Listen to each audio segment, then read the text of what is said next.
Chapter 48-89. 10 overfigures walked into the courtyard uneasily. They just needed to take another 2 steps forward. Just a side glance and there was a possibility. See her. Yi Qingluo's slender fingers pressed on Feng Shi's head. She was silently guessing in her heart whether there would be a chance for Feng Shi to escape later. Just as the dozen or so figures entered the courtyard and were about to look around, her body suddenly felt light. Her mouth was covered by someone. She was dragged onto the big tree branch behind her. The leaves rustled. This attracted the attention of the secluded palace's disciples. Under the dim illumination of the luminous pearl, the leaves swayed along with the chilly wind. The rustling sound of the leaves rubbing against each other could be heard. Everyone heaved a sigh of relief. It's just the wind, nothing. What nonsense! Yi Qingluo's heart was roaring like a dragon. Her mouth was covered and she couldn't even make a sound. The secluded palace's disciples were still scurrying around. She didn't dare to struggle or move until the secluded palace's disciples went around the courtyard and searched one round before leaving. Yi Qingluo then yanked away the hand covering her mouth. Zhuwu Xian, why are you here? She was entirely shrouded in a black robe. Earlier when she was dragged up the tree and covering her mouth, they were all separated by a black robe, but it still couldn't be concealed. A faint plum fragrance. It was a clear and cold aura unique to Zhu Wuxin. Zhu Xian held Feng Shi steadily with one hand as he slowly retracted the other. Coincidence? Do you think I'll believe that? Yi Qingluo rolled her eyes. Hiding an attendant. You've already disappeared and now you ran to this secluded area of the secluded palace. Yi Qingluo's slender eyes rose slightly as she tilted her head slightly. On the surface, you specially brought me to the secluded palace's base to save someone. In actual fact, you have your own motive. Zhu Xian's thin lips moved, as though he wanted to say something.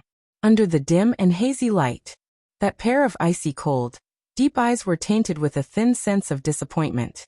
But in the end he didn't say anything, as though he silently agreed with Yi Qingluo's words. Yi Qingluo leapt down from the tree and gathered the loose black robe around her.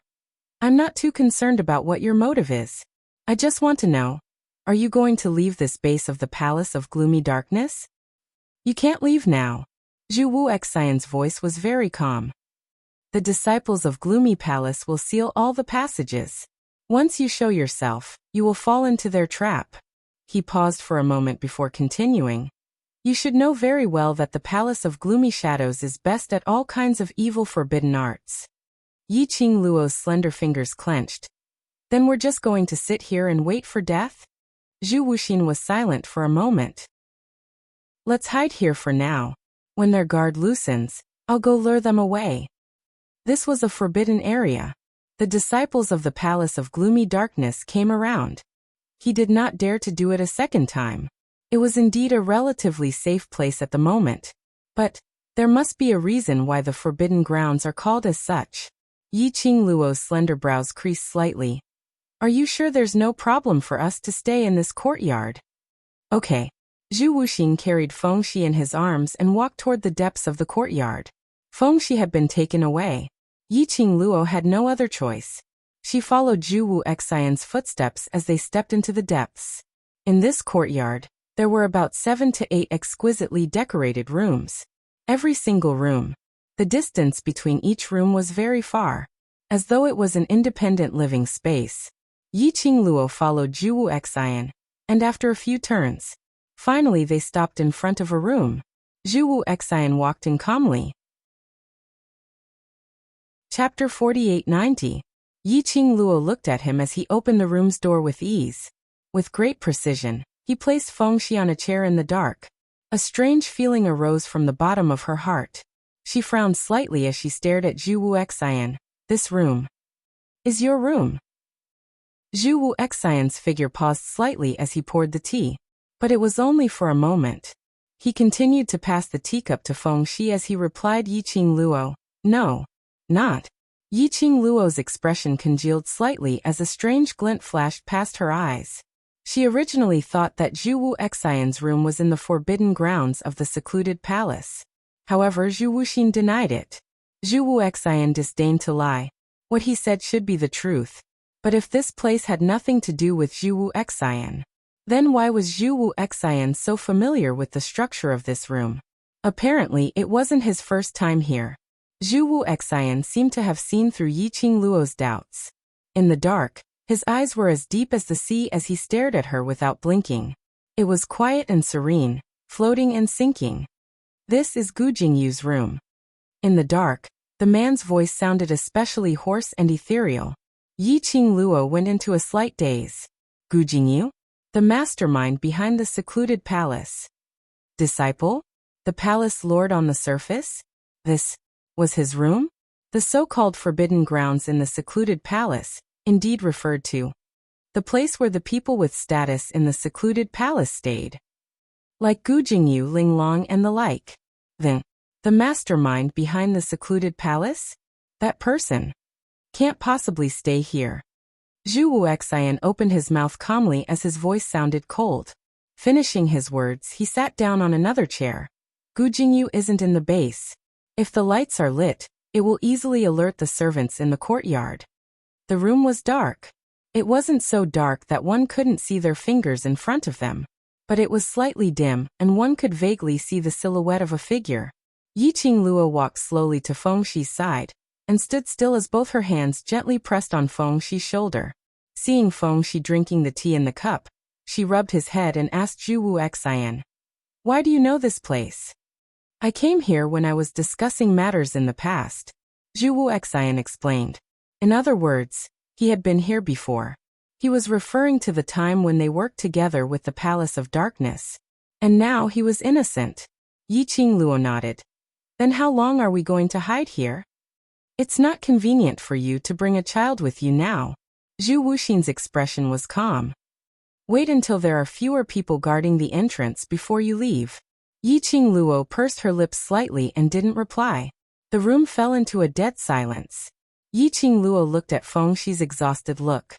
He bent down and picked him up, wanting to let him sleep for a while. The next moment, Zhu Wuxin's hands were already stretched out. He picked up Feng Shi before her. "There's a bed over there." Yiqing Luo remained silent. He followed Zhu Wuxin into the inner room. Feng Shi had been a bit nervous, but after lying on the bed for a while, he fell asleep.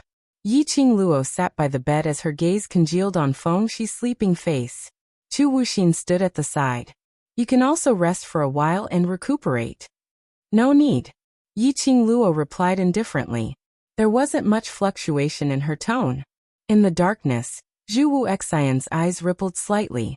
His eyes, which were as deep as the sea, gazed deeply at the young lady. "You really want to cut off all relations with me?" he asked. Yiqing Luo didn't even raise her head. "There's no relationship between you and me." Chapter 4891. Zhu Wu Xian scoffed lightly. There was a hint of cold mockery in her laughter. "Really?" His voice was hoarse and his emotions were unclear. "If a woman is heartless, she's really heartless." Yiqing Luo's expression remained unchanged. "I don't know about other women, but I'm indeed this heartless. So, you don't have to express your goodwill to me intentionally." She had no way to stop others from liking her and being obsessed with her.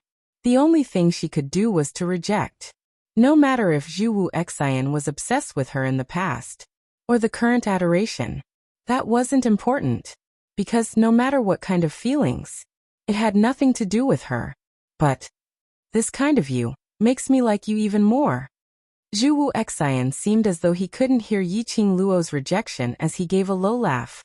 That murmur of a voice, it was filled with a strange charm. Yiqing Luo's slender brows creased as a strange feeling arose in her heart. But not waiting for Yiqing Luo to speak again, Zhu Wu Xian had already turned around. "Take a rest first, I'll go out and take a look." After Zhu Wu Xian left, there was only her and the sound asleep Feng Shi left in the room. An unfamiliar place. An unfamiliar environment. Even though Zhu Wu Xian said that as long as there were no lights here, it would be very safe, Yiqing Luo couldn't help but pay attention to the surrounding environment. She didn't dare to let her guard down. In her mind, she had been rehearsing the plan to leave the underground palace, not knowing how long had passed. Dang! A soft sound was heard from afar. She could faintly see the lights shining brightly. The bright lights were getting nearer. Yi Qingluo's heart jolted violently. Someone came. She stood up alertly as she listened sharply to the movements outside. Orderly footsteps slowly got nearer. Yi Qingluo leaned close to the window. She could faintly see about 20 to 30 secluded palaces disciples directly passing by the house she was in as they headed forward. Those secluded palaces disciples' discussions were clearly transmitted into her ears. The underground palace is only so big. We've already searched the entire place and still can't find anyone. Don't tell me they really hid in this forbidden grounds? If they really hid in this forbidden grounds and offended that person in the main house, he would die even worse. That Feng family's disciple, Elder Su, said we must keep her alive. We have to find him before that person in the main house finds out. Just like that, we ran into the forbidden area again.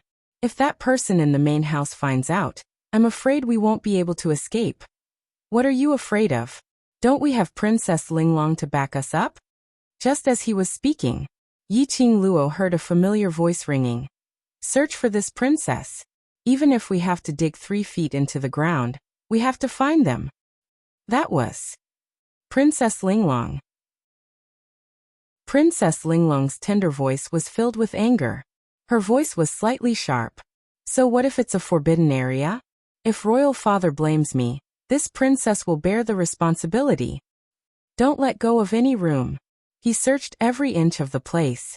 I will make it hard for them to escape even if they have wings. Those angry orders. This made Yi Qingluo's brows creased. From the looks of it, Linglong did not see the letter that Fengshi had left for her. Linglong felt that Fengshi had lied to her. Their sincere friendship had been fed to the dogs. So now all he could think of was, he caught her in Fengshi. Yi Qingluo could sense it. Fengshi would probably be sad for a period of time. To coax Linglong back would probably be a little difficult. But before this, she had to pay attention. Would those secluded palaces disciples really barge into this room to capture them? If they really came in, where would she hide if she took Fengshi with her? Chapter 4892. The noises outside got louder and louder. More and more people came. It seemed like all the disciples of the gloomy palace in the underground palace had gathered here. About half an hour later, the noises outside slowly became softer. Indistinctly, they heard Linglong's angry bellow. What's the use of father keeping you bunch of rubbish? You can't even find 2 people. Search for this princess. Search clearly. Don't miss any spot. Linglong bellowed furiously. The bunch of secluded palaces disciples were trembling in fear. They were afraid that they would make Princess Linglong unhappy and become a target. And at this moment, an extremely low voice was heard from outside the door. This room. Do you want to search? The voice was very close. Yi Qingluo knew. This person was asking about the room. He was referring to the room she was in right now. Her heart thumped fiercely, and she held her breath. And just as that secluded palace's disciple asked this question, the other secluded palace's disciples all turned silent. This room is Palace Lord's room. Palace Lord hates people touching his things. If Palace Lord knew that we had stepped into his room, I'm afraid. The secluded palace's disciples didn't finish their words. But everyone understood the meaning behind those words. Palace Lord had always been a loner. He wasn't close to anyone. And he hated anyone who got close to his turf. Previously, there was a female disciple who tried to sneak into Palace Lord's room. In the end, she was thrown out of the room. That female disciple ended up in a miserable state. After that, Palace Lord even got someone to clean up his room from top to bottom, as though it was tainted with something dirty. From now on, everyone knew about Palace Lord's mysophobia. There's no sound in the room, so it shouldn't be possible for him to be inside. Someone found an excuse. That Feng family's girl is so young, so she shouldn't know how to restrain her presence. If that brat is really hiding here, with so many of us here, how could we not sense his presence? Everyone nodded their heads in agreement. A group of people, ready to leave again. Yi Qingluo's heart didn't feel at ease because of this. As expected, the next moment, she heard Ling Long's voice nearing them. What are you all standing here for? Have you checked that house? Princess Ling Long, this is the palace master's room. A disciple of the Abysmal Palace reminded. So what if it's Brother Yu's room? Go in and check. Ling Long directly dragged him into the room. If Brother Yu blames me, I will take responsibility. Bang. The door was slammed open. A loud sound of collision rang out. Yi Qingluo immediately stepped back and bent down to carry Fengxi. His gaze focused on the window at the side. Little by little, he carefully moved towards the window. Under Ling Long's threatening gaze, the disciples of Abyss Palace entered the room uneasily. The flames flickered. Yi Qingluo could clearly see the reflection of a few figures outside. Step by step, he approached them. They were in the foyer. She's in the back room. They were only a few steps away. Yi Qingluo's eyes sunk slightly as she bent down slightly, preparing to leap out of the window. What are you doing? Suddenly, a melodious voice like a bell rang out. That voice was soft and gentle, yet it did not lose the charm of a mature woman. It was extremely pleasant to the ears. Moreover, it was filled with the dignity of a superior. The moment this voice was heard, the entire courtyard's voices stopped abruptly. Even the people outside the room froze on the spot, motionless. Chapter 48-93. Sister Qingge. When Ling Long heard that voice, her tone became much more obedient. The voice of the woman named Qingge came again. What's with all the noise? The person that father caught ran away. I'm catching them, Ling Long replied obediently. She was no longer as arrogant as before. Go ahead and catch them. Don't make a scene here, Qingge said in a low voice. Go and get everyone back. Don't run into the courtyard. Sister Qingge, Ling Long said coquettishly. Those two people have angered me. I want them to pay the price. I've searched the entire underground palace, but I can't find them. They must be hiding here. How would I not know if they are hiding here? Qing Ji's tone was even more stern. If you continue to make a scene, you can forget about staying in this base. Ling Long sniffled in fear. She had never been wronged before. She felt aggrieved and indignant. How could he still care about the respect he had for the other party? Ling Long harumphed. Do you think I don't know that you brought an outsider to hide in the courtyard behind father's back? Qing Ji's tone was low and threatening. Ling Long was unmoved. He's a man, right? Sister Qingge, you like him, right? But if this matter were to reach royal father's ears, guess what would happen to royal father? Are you threatening me? Qing Ji's tone was cold and murderous. Ling Long was a newborn calf that was not afraid of tigers. She was extremely fearless. I'm merely reminding Big Sis Qing Pigeon that no matter how much Imperial Father dotes on you, he will definitely not allow you to step on his bottom line. Good, very good. If you want to make a scene, go ahead. Qingge was so angry that she laughed. I'll let you search here. I want to see what you can find out. Qing Ji's words made Ling Long cower.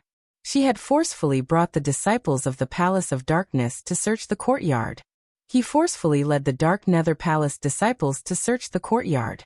This was already a violation of his father's rules. It was a well-known forbidden area. Only she and her brothers and sisters could enter. The other disciples of the Palace of Darkness, including Elder Su and the others, were not allowed to enter.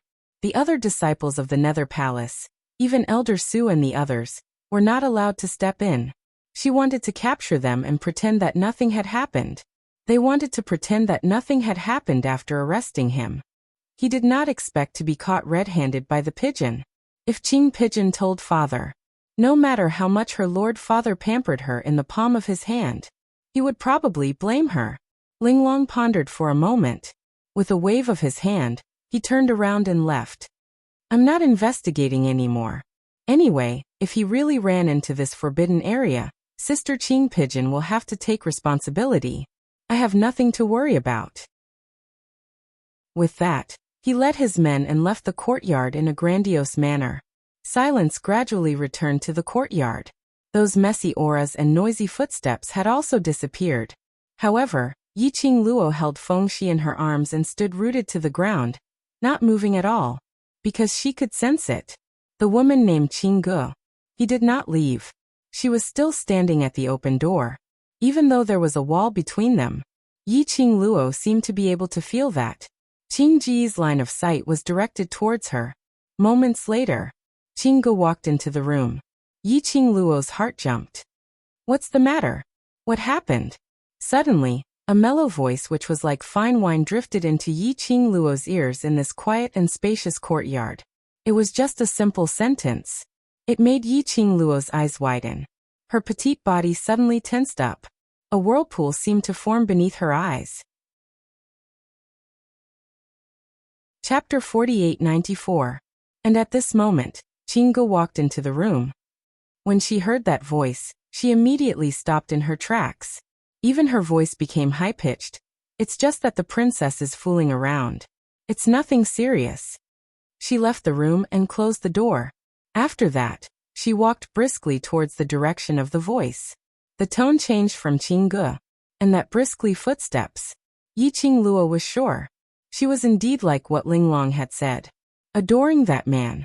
But Yi Qingluo's long eyelashes trembled slightly. She stood stiffly on the spot, in a daze for some time, until her arms which were hugging Feng, she felt a little heavy. She then regained her senses and placed Feng Shi back on the bed.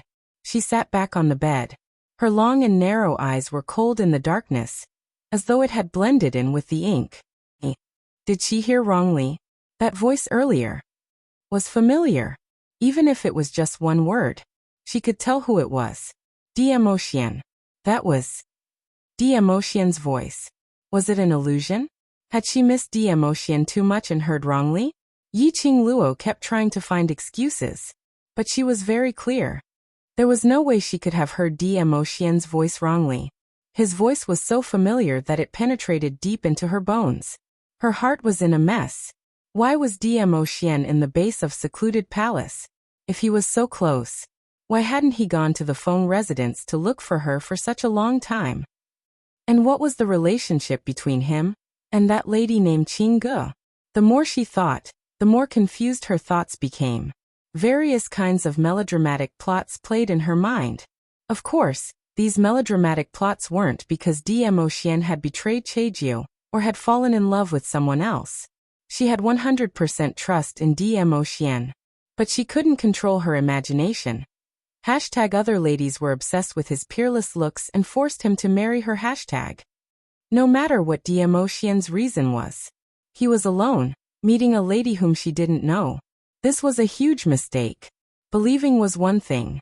However, it was another matter to feel unhappy in his heart. Yi Qingluo's slender fingers clenched into a fist. He continued to let his imagination run wild. She reckoned that she would have to demolish the house. No. She must go over personally and ascertain with her own eyes whether that person was Diemotian or not. If it really was Diemotian, let's see why he's here. Yi Qingluo glanced at Feng Shi and tapped her forehead with her fingertip. A faint wisp of profound light seeped into the center of Feng Shi's forehead. Then, she tucked him in and stood up. He flipped his palm. A snow-white dumpling was standing next to Feng Shi. Yi Qingluo patted its head lightly. Chi-Chi, I'll be right back. There was that farce just now. If nothing went wrong, this place should be safe. He asked Chi-Chi to stay here and watch over Feng Shi. If there was anything, she would know in time. Yi Qingluo's figure was like a ghost as she blended into the night. He didn't notice it. At the moment when she left, in a dark corner, a tall and straight figure stood there quietly, staring at the young girl's departing figure without blinking. The wind blows. The man's red robe was like fire rippling. His thin lips curled into a cold arc with a faint smile. He was obviously smiling, but his whole body was emitting a cold intent. Yi Qingluo followed the memory of the voice just now. After Linglong's disturbance in the courtyard, it was very quiet now. There was no sign of anyone. There was no sign of anyone. Yi Qingluo's journey was smooth. There were many rooms here, and they were all pitch black. Chapter 48-95. Yi Qingluo passed through a few rooms. Her gaze locked onto the front. In the middle of the courtyard was the largest and most luxurious house. She could vaguely see the bright luminous pearl light, like a star in the dark night. It was there. Yiqing Luo stared at that huge house. But her footsteps slowly came to a halt. That familiar voice seemed to be reverberating in her mind. Over and over again, it reminded her. That was indeed Demo Xian's voice. Yiqing Luo lowered her eyes. Her gaze landed on the red ring on her slender fingertip. One could vaguely see a vivid and lifelike phoenix stretching its most beautiful figure on the blood jade-like ring. She gently stroked the ring. This profound phoenix ring was a mandarin duck ring like Demo Xian's profound dragon ring. If Demo Xian was really here, the profound phoenix ring should have some reaction. But now, the profound phoenix ring had no reaction at all. This was why. Yiqing Luo curled her fingers tightly. Her gaze was on the profound phoenix ring, quietly staring for a while. She took a deep breath and moved toward the room again, without making a sound. Just as she got closer, Yiqing Luo heard a sound coming from inside the room. It was a woman's light footsteps and a gentle and elegant laughter. This laughter was inexplicably piercing. A man and a woman alone in this place. And they were laughing so happily. What was so funny? Yiqing Luo suppressed the surging unhappiness in her chest and calmed herself down. What she heard was false. She couldn't simply imagine. Yiqing Luo held her breath and followed the direction of the laughter to confirm the woman's location. Following that direction, she quietly moved closer. Her movements were very light. While moving, there was no sound at all. She neared the innermost room's window. Yiqing Luo looked through the half-opened window. She saw the bright luminous pearl light spilling out from the window. Yiqing Luo turned sideways and quietly looked through the window at the situation inside the room. Inside the room, the furnishings were elegant and there was a faint fragrance. One look and you knew it was an exquisite woman's study room. The surroundings were filled with bookshelves and all kinds of books. There was a long table that was bent over, and it was filled with books and scrolls. Yiqing Luo's corner. They could only see a fairy-like woman in a long white dress sitting on one side of the long table, whereas opposite the lady, Yiqing Luo could only see half a side face of the figure. The figure was tall and slender, beautiful and straight like jade. It was just a glance. Yiqing Luo was certain. That guy was her Axian. Damn it. Her Axian was meeting girls behind her back. Should she rush in and catch the woman? Or should she squat outside and watch what kind of shady business they were doing behind her back? In Yiqing Luo's heart, it was as if 10,000 horses were galloping and roaring. That little princess is very willful. I'm sorry for disturbing you. The woman spoke in a gentle and graceful manner. Her eyes flickered, and her expression was full of tenderness and affection. Yiqing Luo's fingers tightened. He had the urge to strangle that woman.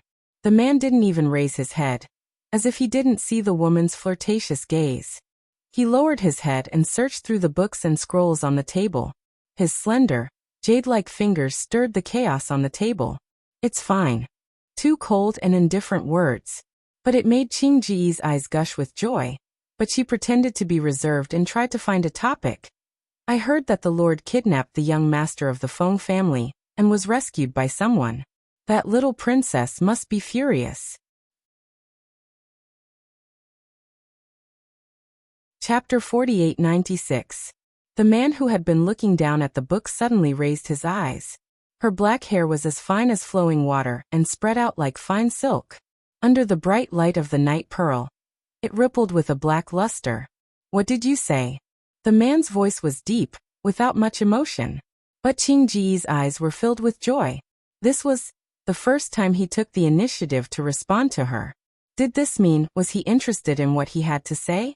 Qing Ge suppressed the excitement in her heart and continued the topic. That little princess is very angry. She is now looking for someone in the underground palace. The previous sentence. The man said faintly. Qing Ge thought for a moment. The young master of the Feng family? Why did he kidnap the Feng family? The man asked in a deep voice. Qing Ge shook her head. Maybe because the Feng family is related to that. She looked down at the messy books and paintings on the table. Maybe his lord has found another way. She didn't know if it was an illusion. When she finished this sentence, the man's eyes seemed to sink a little.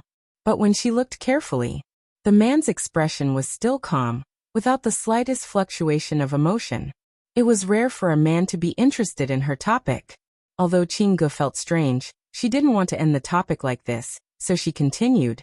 The Feng family is really capable. They actually found this place to save people, but it's easy to come in, but difficult to get out. Not only can that person not save people, I'm afraid he will also die here. Look at how angry the little princess is. I'm afraid. When the two people are found, they will be dead. The man didn't say anything at this moment. Instead, he looked down lightly. His eyes were a little cold. His breath was inexplicably cold. Qingge sensed that something was wrong. Her smiling eyes dimmed slightly. She seemed to be testing, but also seemed to be inadvertently asking. You seem to care a lot about the Feng family? The man didn't even lift his eyelids. He didn't mean to answer. If you are really interested in the Feng family, I can also help you bring the young master of the Feng family, and the person who came to save people here. Qingge guessed the man's thoughts and suggested. As she spoke, she sized up the man's expression. The man lowered his head. His fine black hair covered half of his face. His expression was half hidden. He couldn't see it clearly. Qingge was a little unfathomable. She looked at the handsome half of the man's face and said tentatively, Little princess, you couldn't find them even after searching the entire underground palace. Perhaps they really are hiding here. As long as they enter this courtyard, I will be able to find them. For some unknown reason, Qingge always felt that the man in front of her was like a god, noble and elegant. He had an inexplicable concern for the people of the Feng family. However, after probing, the man's expression did not change. Even when she took the initiative to mention that she was going to look for the young master of the Feng family, he calmly spat out 2 words, no need. It was a gentle and slow, simple, but not rude rejection. It seemed that the matters of the Feng family had nothing to do with him. Qingge lowered her beautiful eyes and suppressed the strange feeling in her heart. Maybe she thought too much? Qingge was relieved. Her cherry lips evoked an elegant smile. She held a book in her hand, got up and walked towards the man. Look at this. Doesn't it look like what you are looking for? Chapter 4897. She walked to the man's side. She placed the book in her hand in front of the man. Her long white dress fluttered and brushed against the man's purple robe. She leaned over slightly and lifted her wrist slightly, brushing past the man's ear and landed on the book. This distance would be very close.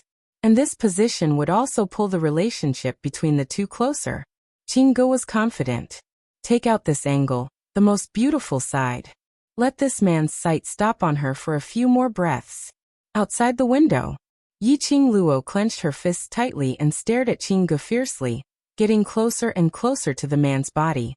Especially when she saw Qingji's long veil brushing against the man's robe. She couldn't wait to rush in. The two separated. That Qingge wanted to seduce her man? Wasn't it good to live well? What was she thinking about? And, Xian, that pig trotter. Why didn't he avoid it? Why did he let Qingge get close to him? Did he still have any self-awareness as a married man? No way. She wanted to rush in. She wanted to tear that Qingge who wanted to get close to her man into pieces. Ow ow ow. So angry, so angry. So angry that she wanted to roar like an evil dragon. Calm down, calm down. Old man Song's voice interrupted Yiqing Luo's inner drama. He coughed lightly and comforted her. You must believe in the overlord. He is the man you like. Of course I believe him. Yiqing Luo said this sentence without any hesitation. She had never said that she didn't believe in Dmo Xian. But believing in Dmo Xian didn't mean that she couldn't feel good. How could those wild chickens which came out of nowhere? How could they run around Dmo Xian? Since you believe in him, then you should believe that he will not have any ill intentions towards you. Old man Song could clearly feel Yiqing Luo's suppressed manic emotions.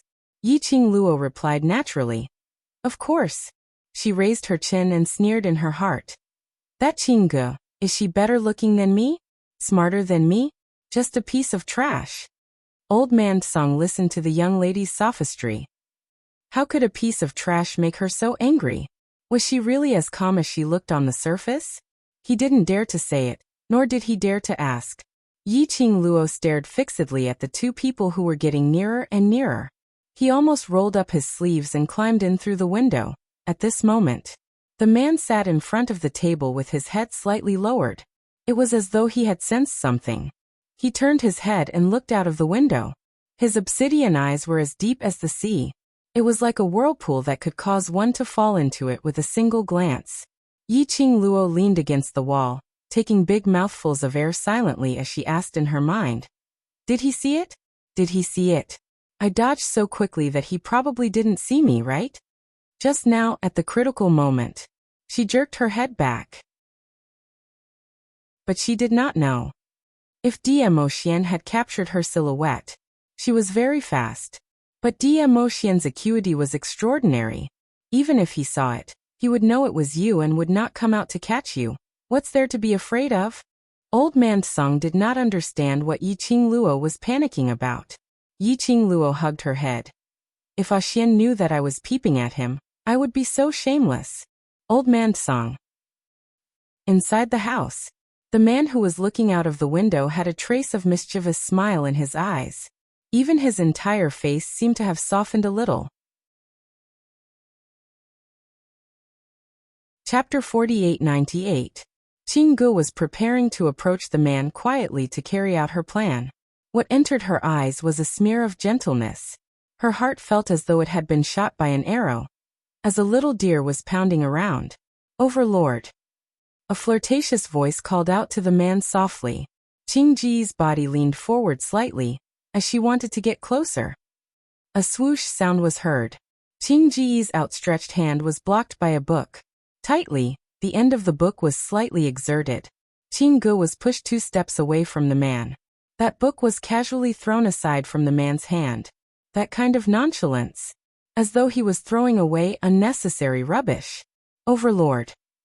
Qingji's heart skipped a beat, as her voice turned hoarse. Her delicate and gentle face revealed a tinge of coquettish grumbling. She hadn't finished her words. Her throat was choked by the man's icy cold gaze. Don't come near me. The man's voice was emotionless, so bland that it was almost cold. That kind of coldness and heartlessness, a direct and decisive rejection. Qingji's heart suddenly felt a little pain. But she still lowered her brows, lowering her attitude to the lowest. Yes, I've overstepped. When Yi Qinggu cautiously stuck her head out again, looking into the window, Qinggu had already returned to her original seat. As for Diemo Xian, he was at his original position, not moving at all. He seemed to be very focused, lowering his head to look at the book in his fingers. From the looks of it, Diemo Xian should not have sensed her presence earlier, right? She had already dodged in time. If Diemo Xian saw it, based on his vigilance, he would definitely check it out. But Diemo Xian had no reaction at all. He should not have sensed it. Thinking of this, Yi Qingluo heaved a sigh of relief. While she was relaxing, Yi Qingluo couldn't help but think. What was Diemo Xian trying to investigate in this base of secluded palace? This woman called Qinggu. What the hell was this? From Linglong's words earlier she could tell. The people in secluded palace actually knew that there was an outsider man in Qingji's room. Presumably that sinister and cunning person behind the scenes in secluded palace knew about this. But why? Would he allow Diemo Xian to stay in secluded palace's base? The people behind the palace of gloomy darkness were not afraid. Had Diemo Xian really found something? He was deep in thought. Yi Qingluo suddenly raised her vigilant eyes and looked behind her. She heard the sound of footsteps approaching. Under the misty night sky, the light from the luminous pearl shining through the window flickered. A figure walked out of the darkness. Her red dress was completely different from her cold and indifferent temperament, but it had a different kind of tension and charm. Zhu Wuxin. How did he find his way here? Yi Qingluo frowned slightly as she shot him a warning stare. Zhu Wuxin's sleeve moved slightly, revealing a small figure. Xiao Tuanzi opened her eyes and looked around, her eyes filled with worry and anxiety. Yi Qingluo's brows creased even more tightly. Why did Zhu Wuxin bring Fengxi here? She cautiously glanced through the window and saw that the man was still maintaining his original posture. The person in the house was Diemo Xian. That man was too sharp. There is some movement here. It was highly possible that Diemo Xian would sense it. She took quick steps forward and took Fengxi from Zhu Wuxin's arms. Fengxi immediately wrapped her arms tightly around her neck, as though she had been given a huge shock. Yiqing Luo took a look at the direction of the room and patted Fengxi's back lightly. Her gaze congealed slightly, as though it was covered with a layer of darkness. Chapter 48-99. The young lady was quiet, and her gaze was heavy. She looked at Zhu Wu Xian for a long time before she slowly retracted her gaze. Then she hugged Fengxi tightly and turned to leave. Zhu Wu Xian's icy cold lips curled upwards, revealing an unfathomable smile. There was Zhu Wuxin and Fengxi. If there was any movement between the two of them, it would be a piece of cake for the people in the room to find out. Although she was very unwilling to let the two of them be alone in the room. But now, for Fengxi and her safety, and because of DMO Xian. She wasn't clear about the reason why DMO Xian was in the base of the Palace of Darkness. But DMO Xian must have his own motives. She couldn't disturb DMO Xian. And she couldn't let the disciples of the Palace of Darkness disturb DMO Xian. Overlord. Qing Ji's voice was as gentle as the wind. She stared at DMO Xian's slender jade-like fingers that were holding onto a piece of paper. This page, is there a clue? He stared at the contents of the page. It had been a quarter of an hour. He didn't turn the page. He just stared at it in a daze. This made Qingge, who had been paying attention to him, feel strange. Just as Qingge shouted, "Lord Dizun!" DMO Xian's fingers tightened. The thin book paper was torn in half with a tearing sound. In the quiet study, the sound was extremely clear. Overlord? Qingge was startled. DMO Xian slammed the book on the table. The force was so great that the books on the table were blown away by the strong wind, which scattered all over the floor. There was no emotion on that peerless face. Between his brows was a bone-chilling coldness. It was as if it carried the force of a thunderbolt. A storm was brewing. Overlord, what's the matter? This was the first time Qingge had seen such a powerful DMO Xian. Her delicate body trembled slightly from the shock. DMO Xian's dark eyes were fixed on the direction outside the window. The wind was blowing and there was no sound outside the window. That was the owner of the pair of eyes that was watching him. The aura had disappeared. And, at the moment when he disappeared, he could clearly feel it.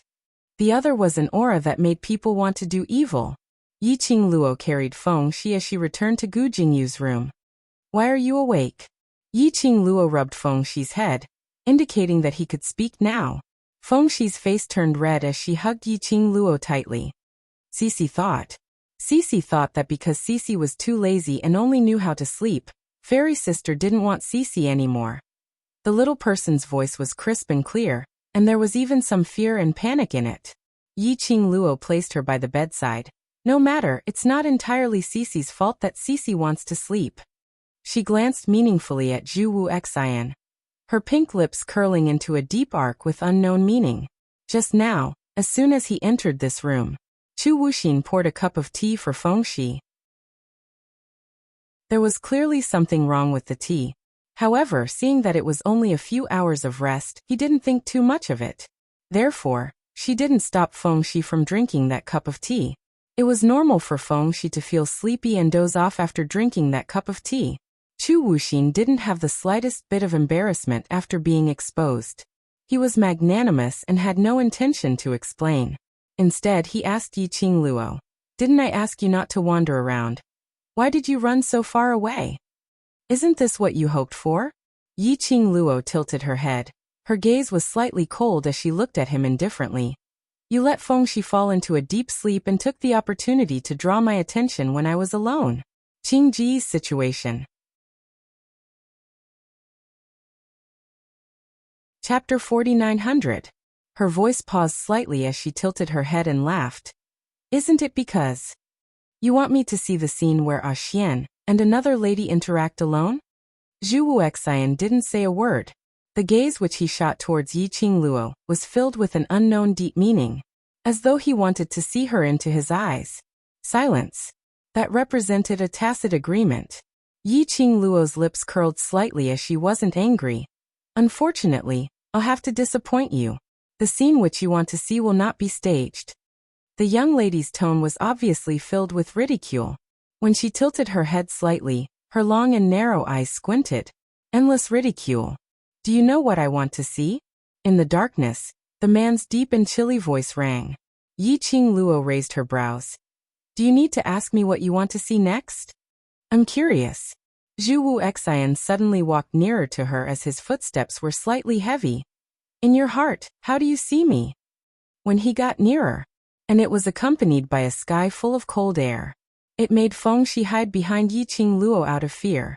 Yi Qing Luo hugged Feng Shi with one hand as she comforted his frightened heart while looking at him without any change in expression.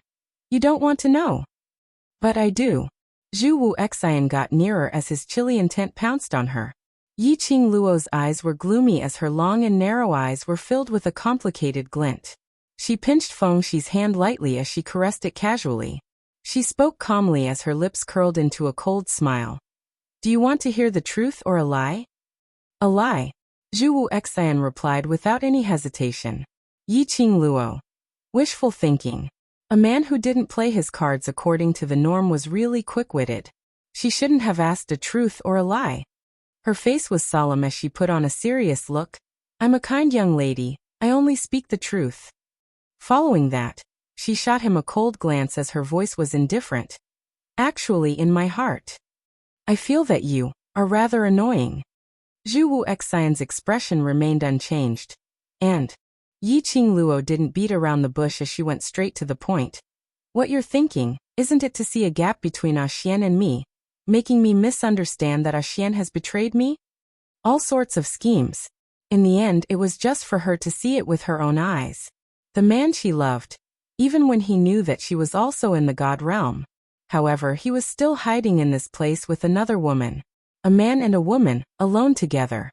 As for the other woman, it was obvious that she liked him. If it was any other woman who saw this scene, they would definitely be shocked. He was afraid that he would lose his mind and lose his rationality. Thus, it affected the relationship between them. Aren't you angry? Zhu Wu Xian neither admitted nor denied it. Instead, he asked another question. Yi Qing Luo replied calmly, I'm angry. She raised her eyebrows.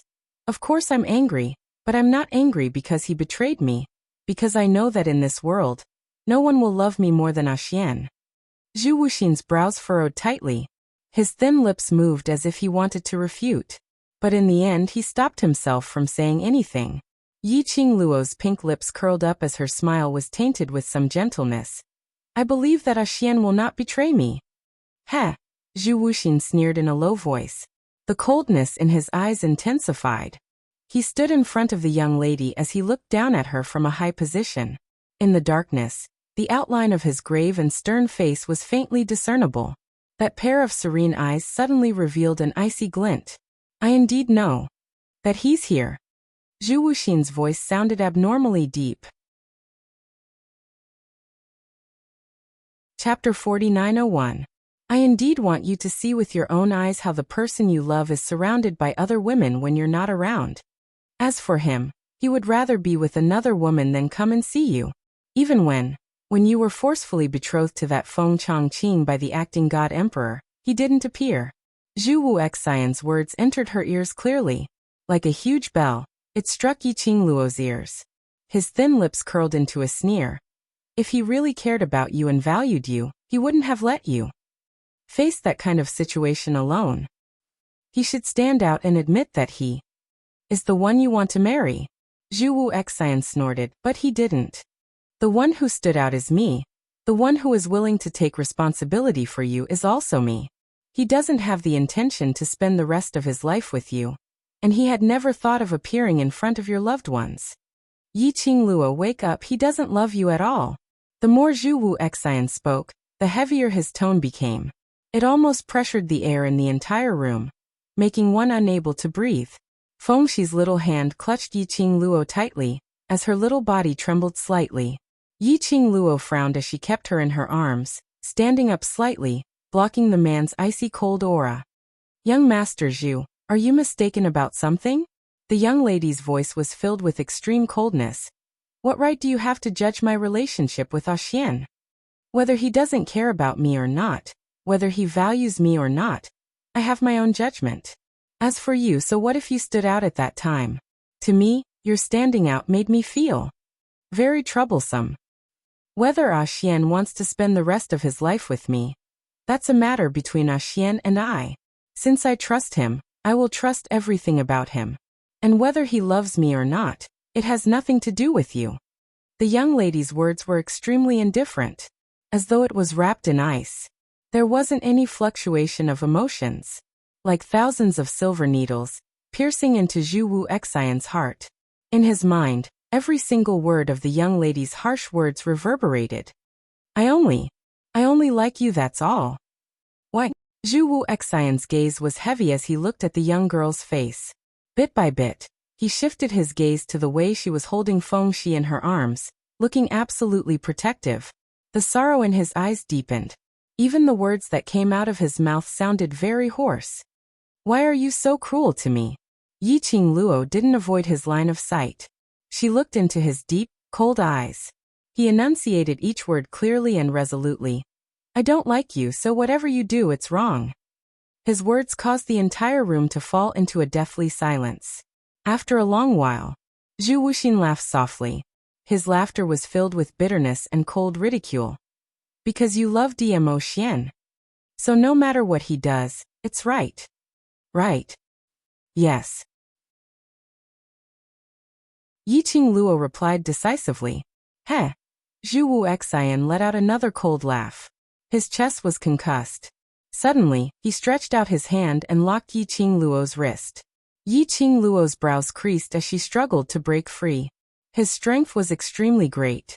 When Feng Xi saw this, she immediately hugged Zhu Wu Xian's hand, wanting him to let go of Yi Qingluo. Let go of fairy sister. But Zhu Wu Xian directly stretched out his hand and held Feng Xi in his arms as his body leaned forward tightly, forcing Yi Qingluo to take 2 steps back. Her legs bent and touched the foot of the bed behind her. Chapter 4902. Yi Qingluo's brows creased slightly. What do you want to do? Zhu Wu Xian locked her wrist with one hand. In the darkness, that faintly discernible grave and stern face was filled with endless coldness. The pair of eyes which blended in with the night, like a whirlpool, as though it was going to suck in everything around it. Yi Qingluo's pupils contracted slightly. She had a bad premonition in her heart. Zhu Wu Xian's thin lips curled up. A deep and malicious voice rang beside the young lady's ear. You trust him so much, but will he believe you? Yi Qingluo realized what Zhu Wu Xian wanted to do. Her expression suddenly sunk. Zhu Wu Xian. Yi Qingluo bit his name heavily as her eyes seemed to be plated with a layer of frost. The young lady was furious. Her wrist, which was locked tightly by Zhu Wu Xian, suddenly turned in a strange position. She withdrew her hand from Zhu Wu Xian's grip. Immediately after, Yi Qingluo stretched out her arm towards Zhu Wu Xian, trying to snatch Feng Xi away from his arms. But the moment she stretched out her hand, it was as though the man had seen through her actions. Yi Qingluo had just stretched out her hand, but it was intercepted by Zhu Wu Xian halfway. Her fair hand was once again held by the man's broad palm. But this scene seemed as though Yi Qingluo had taken the initiative to send herself into the man's hand. And right at this moment, a bam sound was heard. The tightly shut room door was suddenly pushed open. The ground suddenly began to shake. Even the things in the room started to sway. From outside the open door, it faintly projected the glow of the luminous pearl. In the room, the 2 people whose murderous intent was soaring were stunned for a moment by this sudden change. In the air, there was a ripple of an icy mountain's aura, as though it could freeze the surroundings into frost. The gloomy atmosphere was oppressive. The air was filled with a faint, chilly sandalwood fragrance. Yi Qingluo's pupils suddenly contracted. Ah, Xian. Hearing the young lady's soft cry, the whirlpools at the bottom of Zhu Wuxin's eyes surged more and more like surging waves. He was like a beast that had been trapped for a long time, and was about to be freed. At this moment, the cold smile on his thin lips was filled with evil and malice. He grabbed the girl's wrist and bent down to come closer, girl. Zhu Wuxin. The refreshing fragrance of plums assaulted his nostrils. Yiqing Luo recovered from the earlier shock. She pushed Zhu Wuxin's hand away with her other hand, her fingertips moving slightly. A fiery red fan appeared between her slender, white fingers. A sharp blade came out from the handle of the fan and pierced into the man's chest. The fresh blood was not conspicuous among the red clothes. Zhu Wuxin snorted. He lowered his eyes and looked at his chest. The sharp blade stung his eyes. He chuckled softly, and the emotions in his eyes surged even more intensely. It was tight and firm, completely ignoring the sharp blade in his chest. He wrapped an arm around the girl's shoulder. He moved closer to the girl. The sharp blade pierced deeper into his chest. But he didn't care. Yiqing Luo's long and narrow eyelashes trembled slightly. Very quickly, her eyes were left with a piece of ice which was like a 1,000-year-old snow mountain, cold to the bone. The moment the man's arm wrapped around her, with a backhand, she locked onto his arm. It was tight and her body was pushed out of his arm's range. She had just moved. A hand was placed on her waist. The force was extremely strong. The overbearing aura invaded her senses. Bam! A heavy object landed on the ground, reverberating through the house.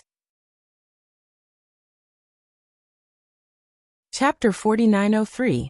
That red robe fell heavily onto the ground. For a long time, she didn't get up. But no one was paying attention to that side.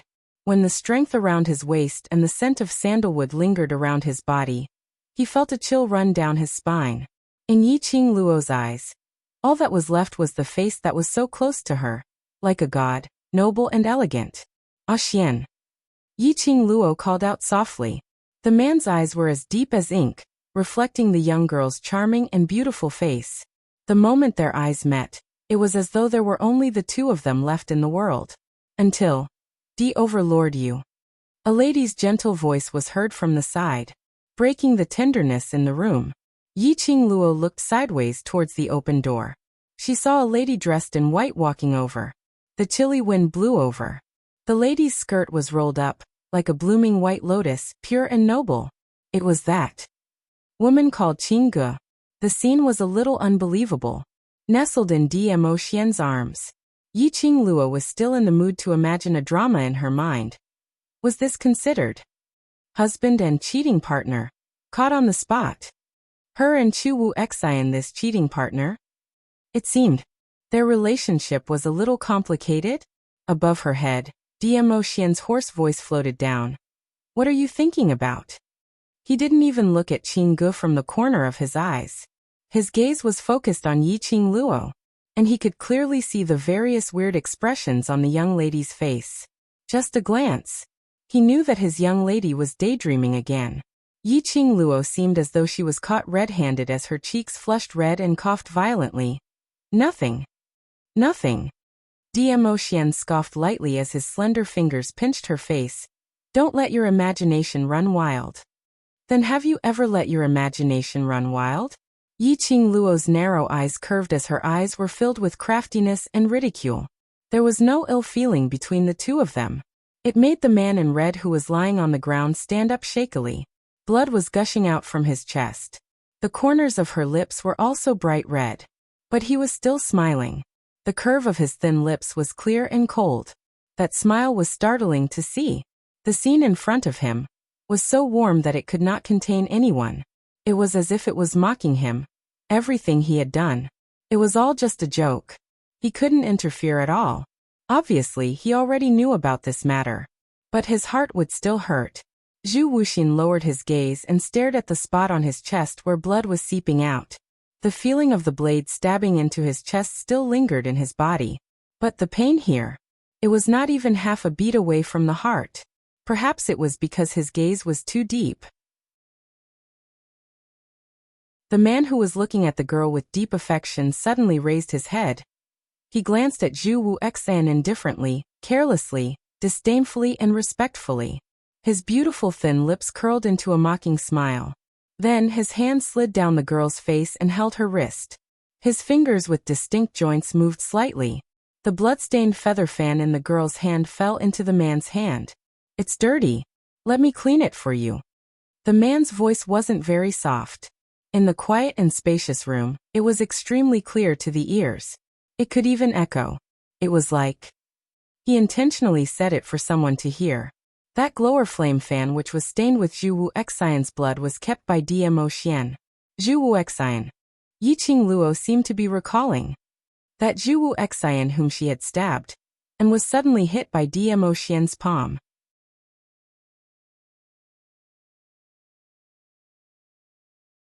Chapter 4904. Her expression was somewhat complicated. Her long and narrow cat eyes slightly turned sideways as it congealed towards Zhu Wu Xian's direction. Looking at Zhu Wu Xian, who lowered his head and stared at her chest, his thin lips curled upwards, as though he was smiling yet not smiling. Yiqing Luo pursed her lower lips slightly. Before she could open her mouth, the strength around her waist suddenly tightened. The man's deep and hoarse voice floated down from above. So Pavilion Lord has the hobby of snatching someone else's wife. That voice sounded very calm, but Yiqing Luo could still hear the deep chilliness in it. Like a sharp blade, it pierced towards Zhu Wu Xian's body. Zhu Wu Xian raised his eyes slightly, as his icy cold eyes met Diemo Xian's gaze. That smile which didn't look like a smile was still hanging by the side of his lips. As though he was provoking Diemo Xian, he spoke indifferently. Snatch someone else's wife? She doesn't seem to be your wife. He laughed coldly. You're not engaged, so why can't I be pleased with her? Diemo Xian's gaze was like a gathering cold wind, as it swirled up a whirlwind. Just as Yiqing Luo felt the chill, as she raised her eyes to look at Diemo Xian, the man's emotions had already returned to normal. He didn't look angry, and even curled his lips. His rosy red thin lips. The curve was noble, with some undetectable complacency. I'm afraid Pavilion Lord has forgotten little Luo, or can only accept that the person standing beside her is me. The man's tone sounded very casual, but it made Zhu Wu Xian smile, which was filled with provocation and sarcasm, freeze on his face. Diemo Xian was very satisfied that his own words had caused a huge reaction to Zhu Wu Xian. The smile on his lips deepened. The casual expression on his brows also seeped out a few hints of provocation. Of course I don't mind, there are people who are pleased with little Luo, because this means that this lord's foresight is indeed very good. This lord's little Luo, is very popular. Every word, every sentence, was showing his sovereignty. Zhu Wu Xian's expression was getting uglier and uglier. But at this moment, Diemo Xian gave a cold and sarcastic smile. But Pavilion Lord's heart makes my little Luo, very troubled.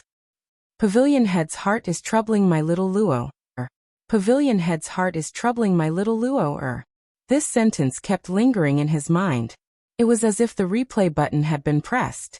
Zhu Wu Xian's dark eyes were like raging waves.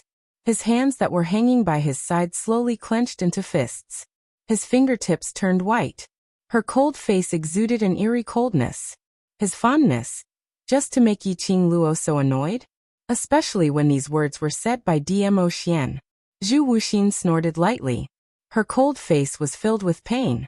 He looked straight at Yiqing Luo as he asked word by word. Do you also feel the same way? The man's body was obviously a little unstable. Blood could be faintly seen seeping out of his fingertips that were covering his chest. Her red clothes were a little messy. From the looks of it, he was in an exceptionally sorry state. His gaze was abnormally scorching, as though it was going to burn her. Yiqing Luo met his gaze as her brows creased slightly towards this question of his. To tell the truth, if she wanted to answer, it would be a little complicated. She deliberated over her words in her mind. Perhaps it was because she took too long to think. That arm which was placed across her waist suddenly increased its strength. It was slightly tight around her waist. Chapter 4905. As though he was warning her. Answer properly. Death question. Death stare. Yiqing Luo. So how should she answer in order to satisfy this master? Was Diemo Xian called? Smiling on the outside, but cursing in his heart? On the surface he looked extremely confident and complacent, totally unconcerned about Zhu Wu Xian's thoughts towards her. In reality, In her heart, she hated Zhu Wu Xian's thoughts towards her deeply. Yi Qing Luo secretly raised her hand and pinched his arm. You don't believe me? This kind of warning action must be condemned. DMO Xian's inky eyes congealed deeply on the young lady's face. Of course I believe you, I know. The person Lil Luo loves the most is me. You know, and you still strangled me? Yi Qing Luo pinched his arm again. Strangling me means that you don't believe me. DMO Xian's brows were filled with a smile. So you admit that the person you love the most is indeed me? No. Yi Qing Luo replied decisively. The person I love the most is myself. The person I love the most is you, that's enough.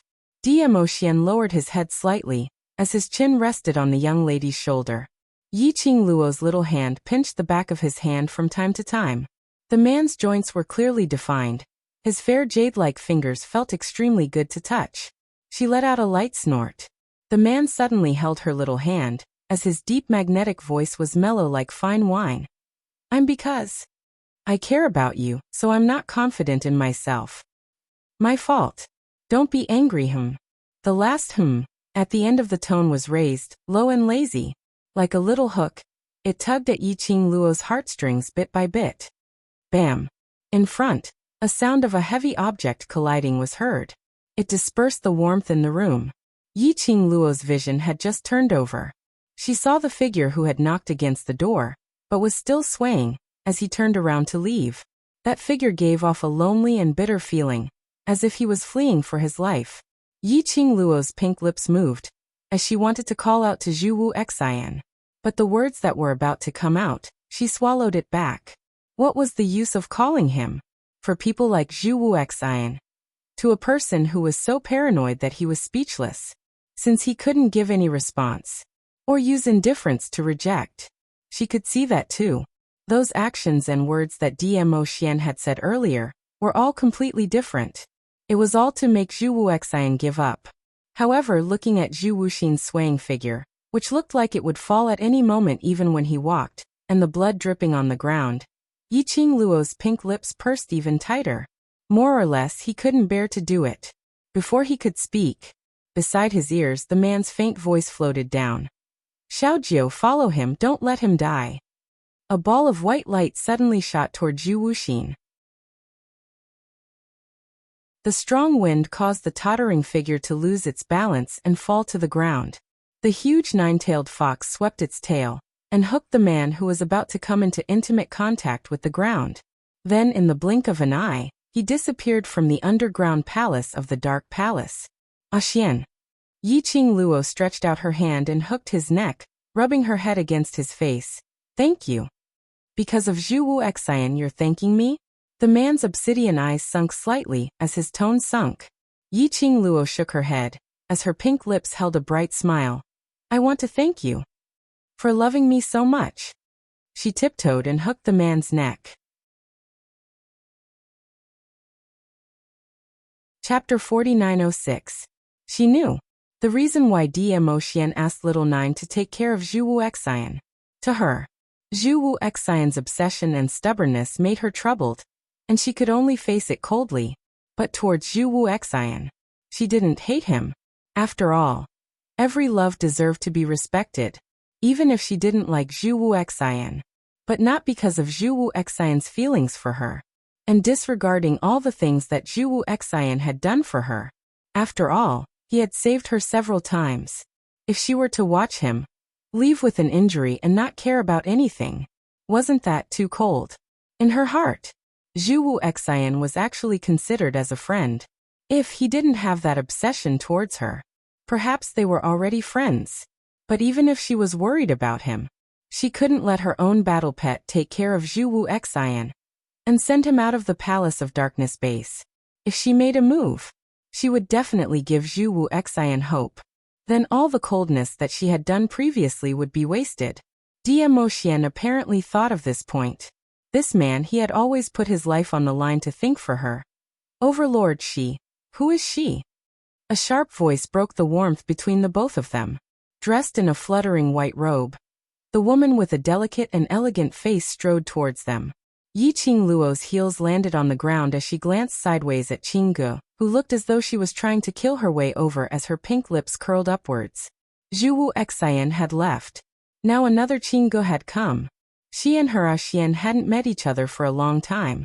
She didn't even have the chance to be alone with him. Furthermore, her Xian was hers. This lady, on what basis did she have to question her identity in this manner? Just as Qingge walked over, Yi Qingluo had already stretched out her hand and pulled Dmo Xian behind her. Her petite and slender figure stood in front of Dmo Xian and also blocked Qingji's path. Her pink lips rose slightly as she tilted her head slightly and looked at her with a smile which didn't look like a smile. Miss Qingge has been looking for so long. Don't you know my identity? That smile was enchanting, like a dazzling mandala blossoming. Her long and narrow eyes curved into a smile.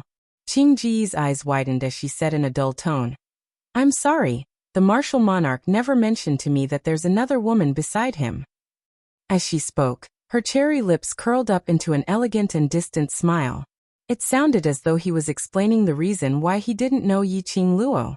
But every word and sentence was hinting at. If the man didn't mention his other half, it meant that the man didn't care about her at all and didn't acknowledge her identity at all. The last few words were another woman, as though hinting at Yi Qingluo. Even if she really had an intimate relationship with Dmo Xian, she was just one of them. Yi Qingluo naturally understood the deep meaning behind the pigeon's words. Instead of getting angry, she smiled. Her eyes curved and she smiled. "Ah Xian, you don't have to mention my identity to unimportant people." She lifted her eyes and looked at the man's handsome face. When she met the man's ink-like eyes, the dimples in her eyes bloomed. Following that, she stretched out her hand and circled around the man's neck. She buried herself into the man's broad embrace. Her face was plastered on the man's chest. Her vision was directed towards Qingge. Yi Qingluo laughed lightly. "Miss Qingge, am I right?"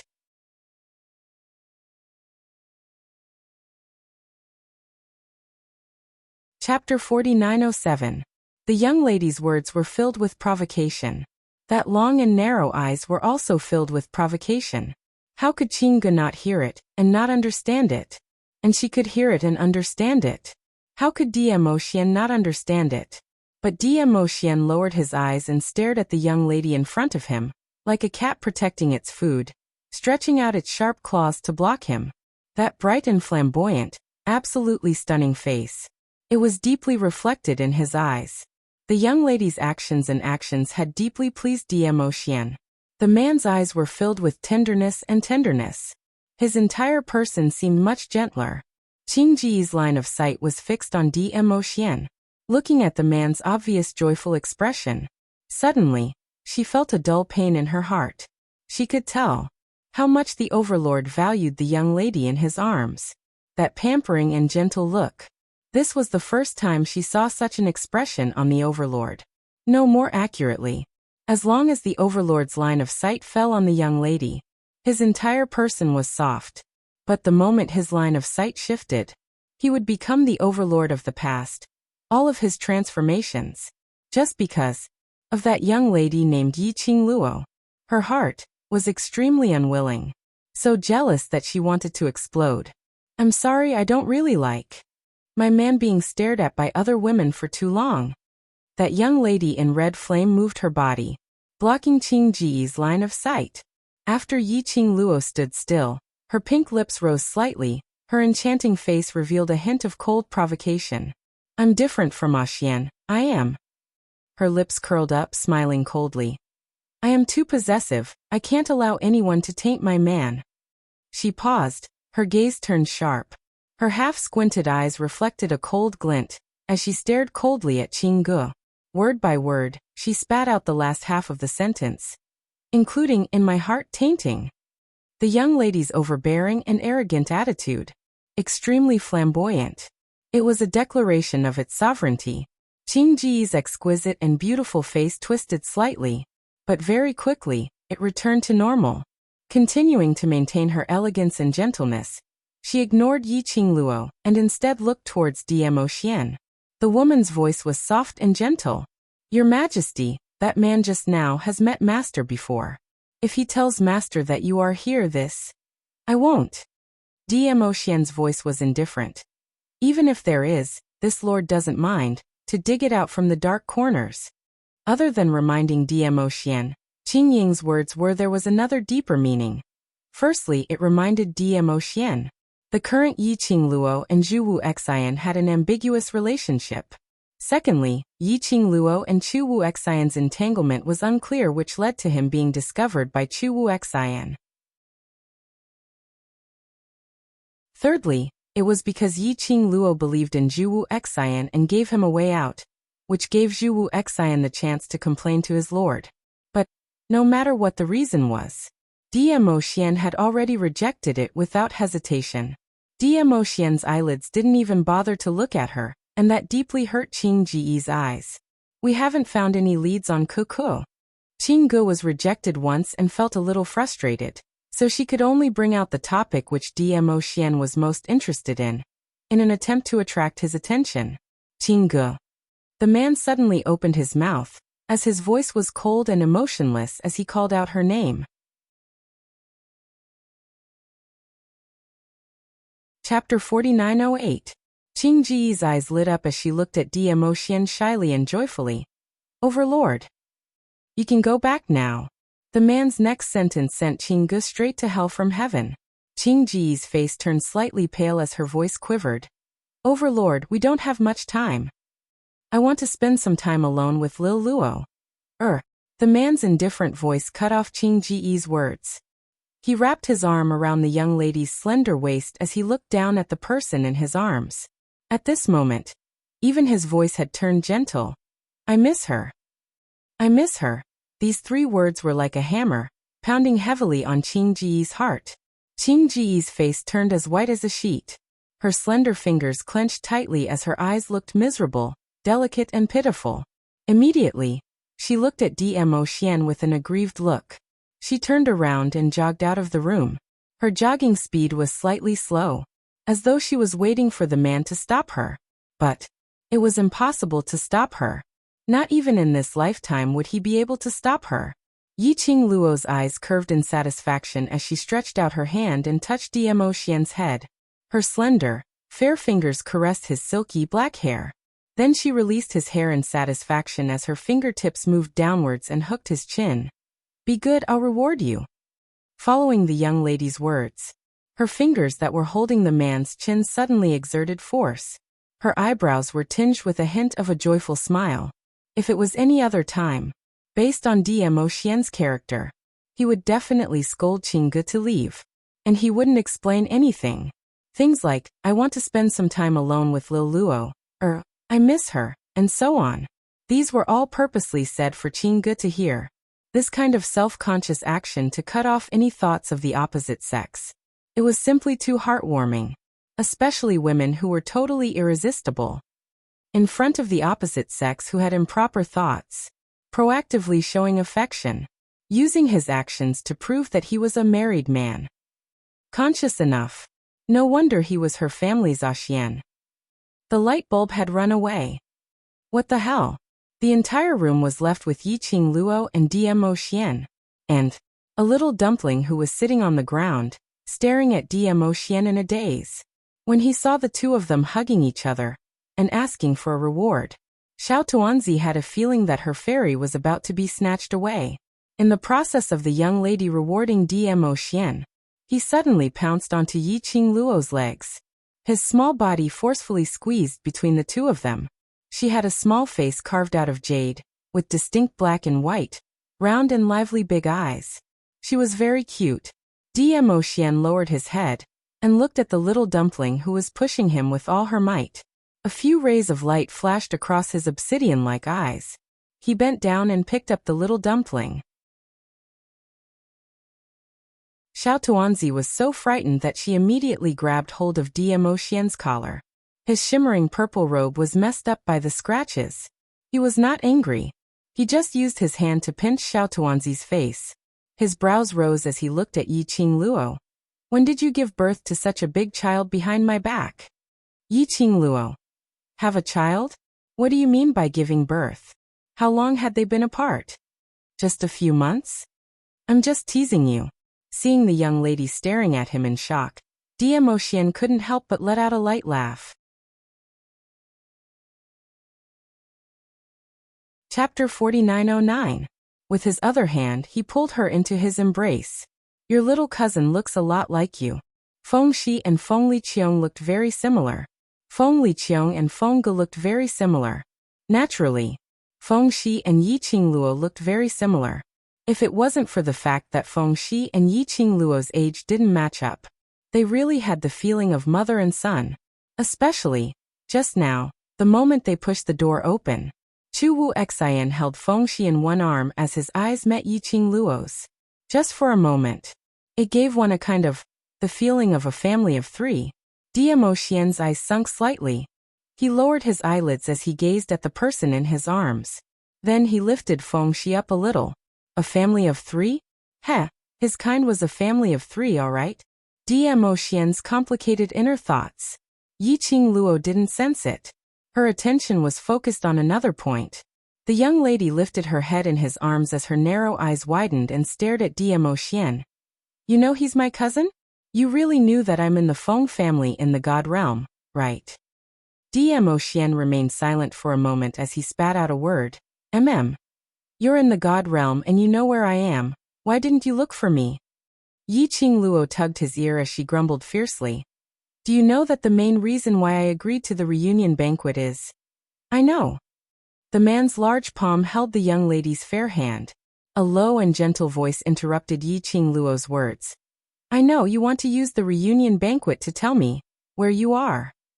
Yi Qingluo struggled against his hand as she snorted. Since you know, why didn't you come? Not only did you not come, you're even hiding here secretly with that beautiful Miss Qingge. A lone man and a lone woman, lovey-dovey. Tell me the truth, are you up to something behind my back? The young lady's fair fingers poked his chest fiercely. Diemo Xian's unique daintiness was displayed. In front of outsiders, the young girl was ostentatious and bright, but in front of him, she was like a cunning cat, smart and cute. This made Diemo Xian's eyes to be filled with a faint smile. His beautiful thin lips were frivolous, and his low and mellow voice entered her ears leisurely. Because I know that you are safe in the Feng family. Safe my ass. That little uncle of mine has set his sights on me. Yi Qingluo didn't believe that he didn't know what had happened between her and Feng Liqiong when she was in the Feng family. Because my little Luo is very smart. The man caught her little hand that was poking around.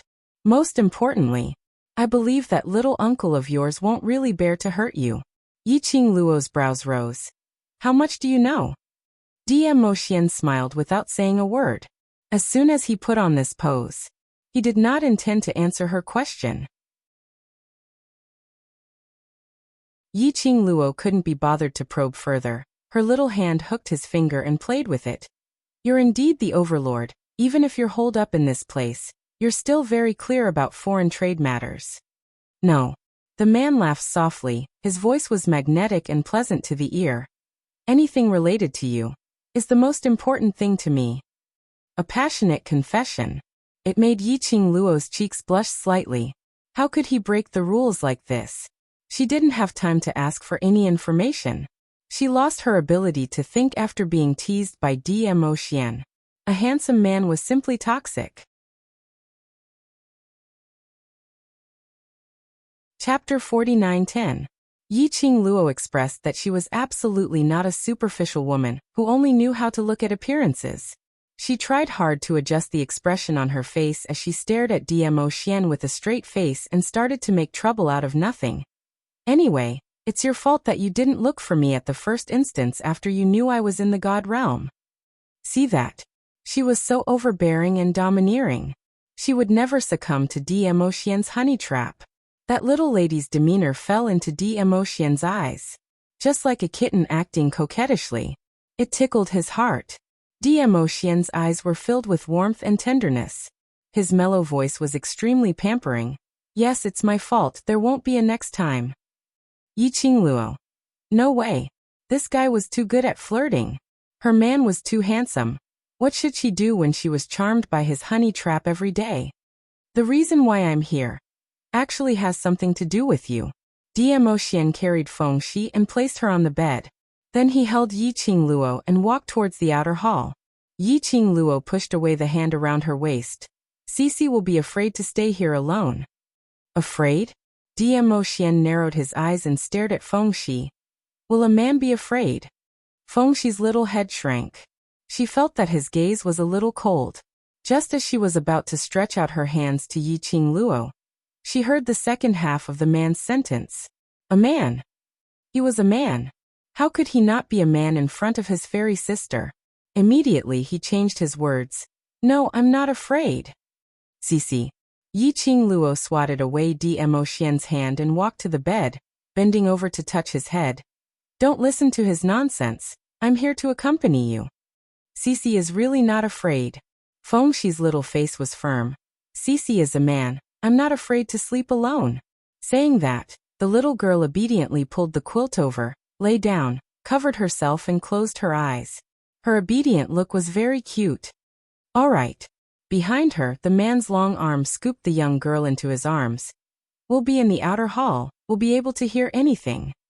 Dmo Xian did not allow for any explanation as he brought the young lady to the outer hall. Without Feng Shi, the third wheel, the atmosphere between the two of them was much more intimate. Yi Qingluo sat on the mahogany chair as she grabbed the man's finger and played with it. Earlier you said, the reason why you're in the palace of seclusion is because of me. What do you mean by that? The man's ink-like eyes reflected the girl's enchanting face after the disguise.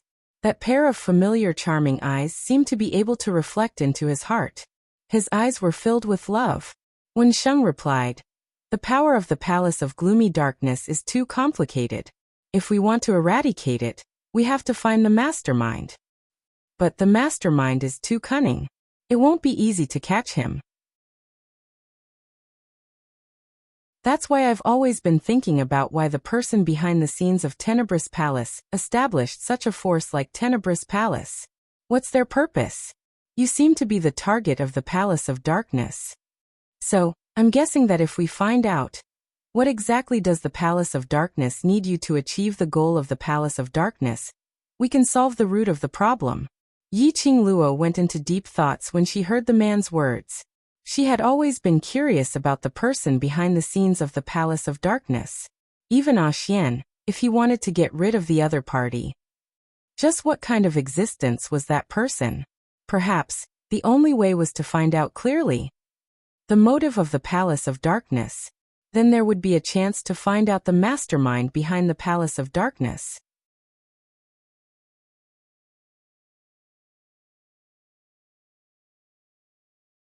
Chapter 49:11. Yi Qingluo regained her senses from her deep thoughts as she glanced sideways at Dmo Xian. Her little face was still pretending to pout coquettishly. Then, what has this got to do with you and that woman hiding here quietly? Dmo Xian laughed lightly. Initially, when I wanted to send the azure aqua threads back to you, I received news from the Imperial Palace that I've been investigating. His slender fingers gently touched the little face of the girl who was pretending to be angry. So, I went temporarily. Yi Qingluo grabbed his hand. You found out the motive of the mastermind behind the secluded palace? From what he had said before, Yi Qingluo deduced it. And Dmo Xian nodded. Moreover, that motive is related to you. He leaned over slightly. His deep inky pupils were fixated on Yi Qingluo without blinking. His eyes were very solemn. Under the night sky, it shone with a cold light. The people behind the gloomy palace are looking for a place. It's said that as long as we find that place, we'll be able to obtain the treasures within. Yi Qingluo. Why did this rumor sound so fake?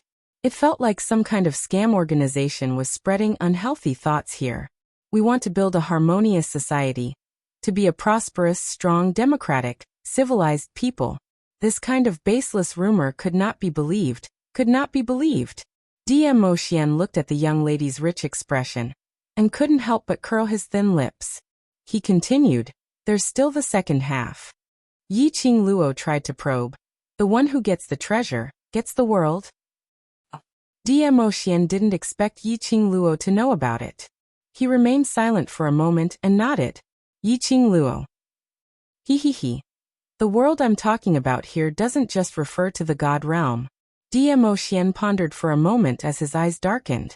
If we were to let all the big realms in this world merge back together, the world will definitely be in chaos. Do you believe that there's such a treasure? Yi Qing Luo suddenly asked. Dmo Xian replied without any hesitation. I don't believe you.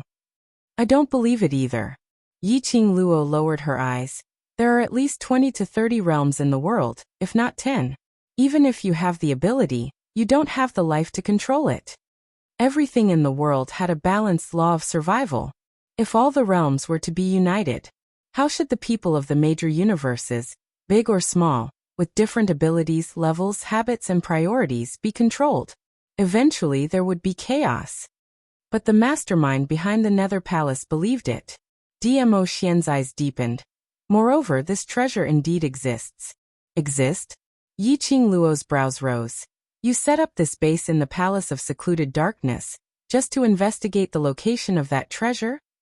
Dmo Xian's eyes softened even more, his eyes filled with smiles. His girl was really smart. It was only a few words. He had already guessed the gist of it. He held the young girl's fair and delicate hand. Even if this treasure can't take over the entire world, it shouldn't be a problem to take over the entire God realm. Once the mastermind behind the Palace of Gloomy Darkness takes over the God realm, it won't be long before the destruction of the other realms. Yi Qing Luo's vision had not been focused at all, as it was fixated on their hands which were interlocked. Looking at the intertwined fingers of the two of them, she muttered to herself for some time. When she opened her mouth again, the expression on her face had already changed into a solemn and serious one. The place which the mastermind is looking for. Don't tell me. Has something to do with me?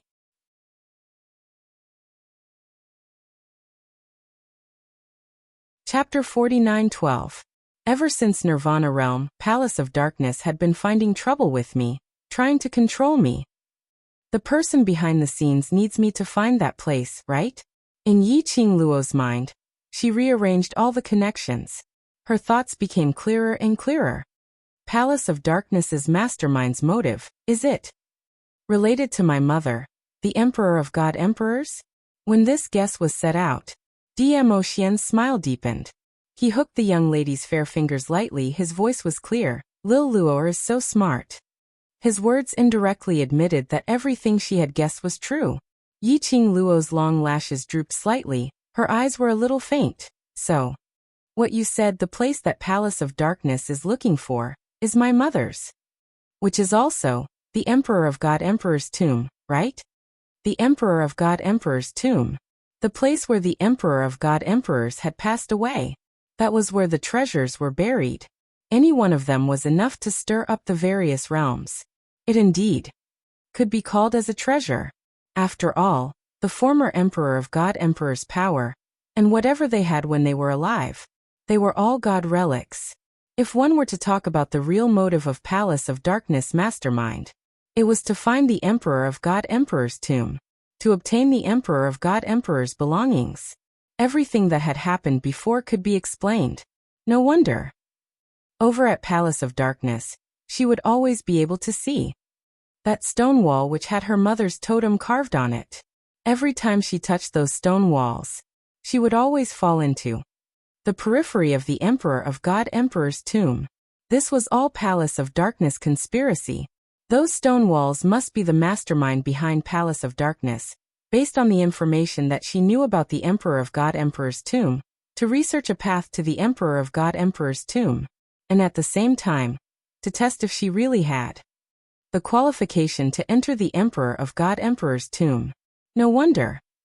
When Palace of Darkness tried to deal with her several times, most of the time, their motive was to control her, not to kill her. It was because only she could open the Emperor of God Emperor's tomb.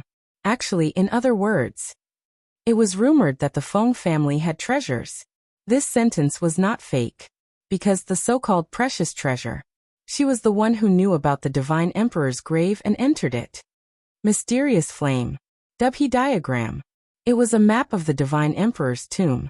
What the mastermind of Gloomy Palace wanted was the Mystic Flame's Dubhe diagram. What Feng Liqiang wanted, the so-called treasure of the Feng family, was probably the Xianyan Dubhe diagram. Apart from the map, there's also the method to enter the tomb of the Divine Emperor. It's also extremely complicated.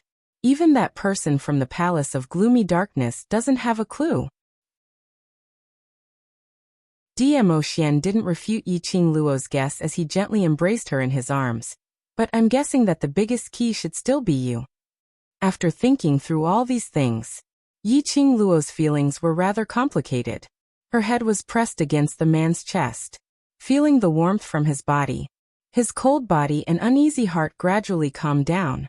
Did you stay in the base of the Palace of Gloomy Shadows with Qing Gu to investigate how to enter the tomb of the Divine Emperor?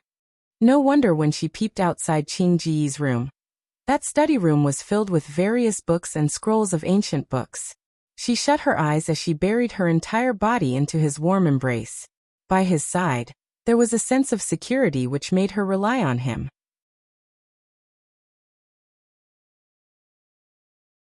Chapter 49:13. For the Palace of Darkness to kidnap Cece at this juncture, is it because the mastermind behind the Palace of Darkness has found a way to enter the Divine Emperor's tomb? Other than me, there's also Cece. Can she replace me to enter the Divine Emperor's tomb? Dmo Xian gently stroked her hair with his fingertips. Feng Shi is a descendant of the Feng family. Whether she has the qualification to enter the Divine Emperor's tomb, or whether she has any secrets about the Divine Emperor's tomb, the people behind the scenes of the Dark Nether Palace are not sure. I think the mastermind behind the Palace of Darkness is just trying. His soothing voice was gentle and mellow, which could easily soothe all the uneasiness in her heart. I will send you and Feng Shi out of here. As long as you don't leave the Feng family's territory, the Palace of Darkness will not dare to lay a hand on Feng Shi. What about you? Yiqing Luo's little hand grabbed his collar as she raised her head slightly. Do you still want to stay here? I will look for you after I find the clues. Dmo Xian patted her head. Yiqing Luo's little hand tightened. No, I don't want to. She couldn't always hide in the safe zone. She had to let Dmo Xian overcome all the obstacles for her. I'm with you, not because I want you to do anything for me, but because I want to be with you. Yiqing Luo's voice was a little hoarse. Her long and narrow eyes were stained with a few sparkles. I said before, I want to grow to stand by your side, shoulder to shoulder with you. The purpose of my coming to the upper realm is to find out my background, to know why my biological parents would abandon me. Now I have found it. The Palace of Darkness's target is me, my mother. I can't keep hiding under your wings like this. Other than me, no one can really solve this matter. Following the young lady's determined voice, the light in her eyes became brighter and brighter. It was as if his eyes were filled with a sky full of stars. Unwavering. She looked at Dmo Xian fixedly. Their eyes met. The young lady's eyes rippled slightly, her pink lips curled into a brilliant smile. Ah Xian, I want to be with you. Little Luo. Dmo Xian sighed softly. His inky black eyes reflected her charming and enchanting face after her disguise. But under Dmo Xian's gaze, Yiqing Luo felt that. It was as if he could see through the disguise on her face and see the real her. I can't do anything to you. The man chuckled and hugged her even more tightly. There was a rare gentleness in his voice. Yiqing Luo's eyes were filled with smiles, like a cat who had gotten her way, her charming eyes curved. Because I was born to be your nemesis, my dear Overlord. The man did not speak again. However, the doting look in his eyes and the gentleness in his actions represented all the answers. She would not leave his side. But how could he bear to part with her? Therefore, let's keep him by our side. Under his watch he could be more at ease. Hence, when Dmo Xian pulled Yiqing Luo back to Qing Ji's room. Qing Ji's expression. It was extremely complicated. The expression she shot towards Yiqing Luo was the most obvious. Jealousy and hatred between ladies. Meeting Qing Ji's gaze. Yiqing Luo's pink lips curled up as she smiled sweetly at Qing Gu. My Ah Xian has been troubling you for so many days. I'm really sorry.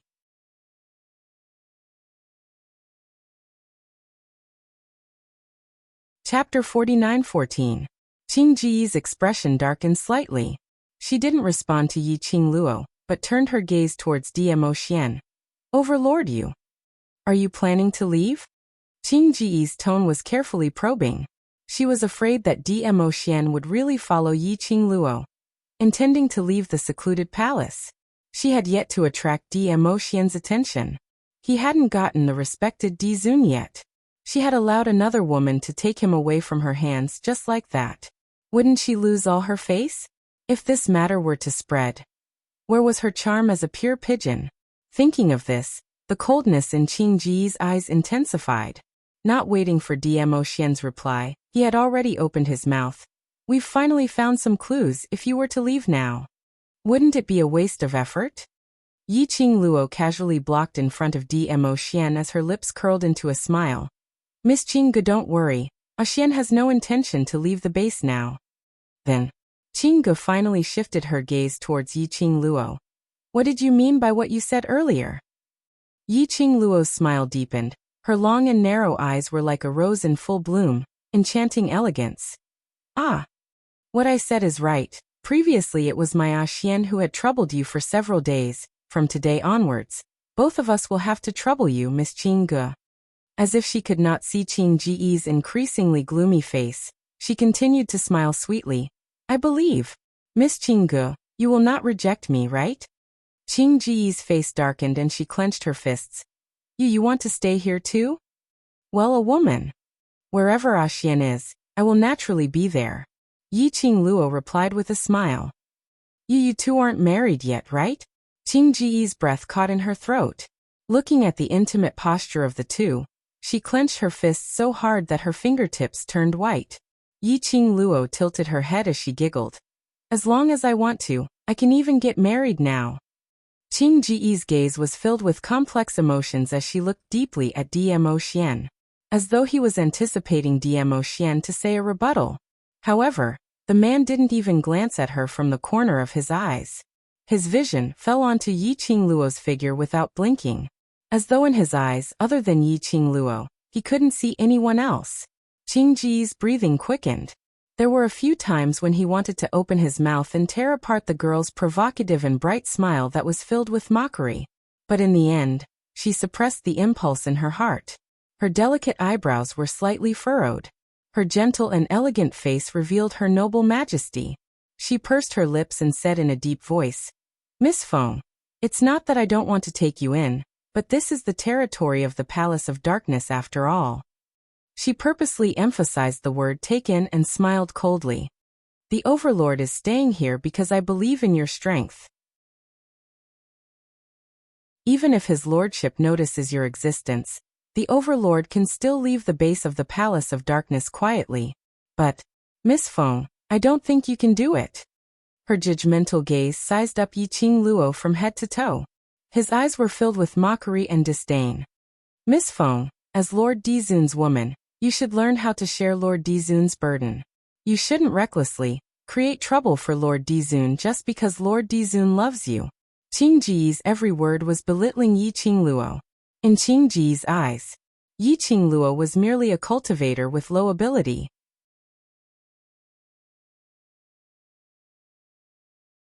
Chapter 49:15. The only one that was presentable could only be the identity of Feng family's Mississippi. The most important thing was Feng Qingluo. This Feng family's miss was not legitimate. She was merely the Feng family's adopted daughter on a whim.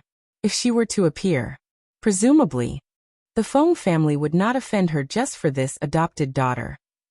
Qingge thought in this way, as the disdain in her eyes deepened. Facing Qing Ji's sarcasm, Yi Qingluo's expression had not changed at all. Her eyes were still curved, as the ends of her eyelids arched upwards, curling into a glistening expression. That enchanting face was as exquisite as a blooming rose, blooming with the most dazzling elegance. Regarding this point, Miss Qingge need not worry.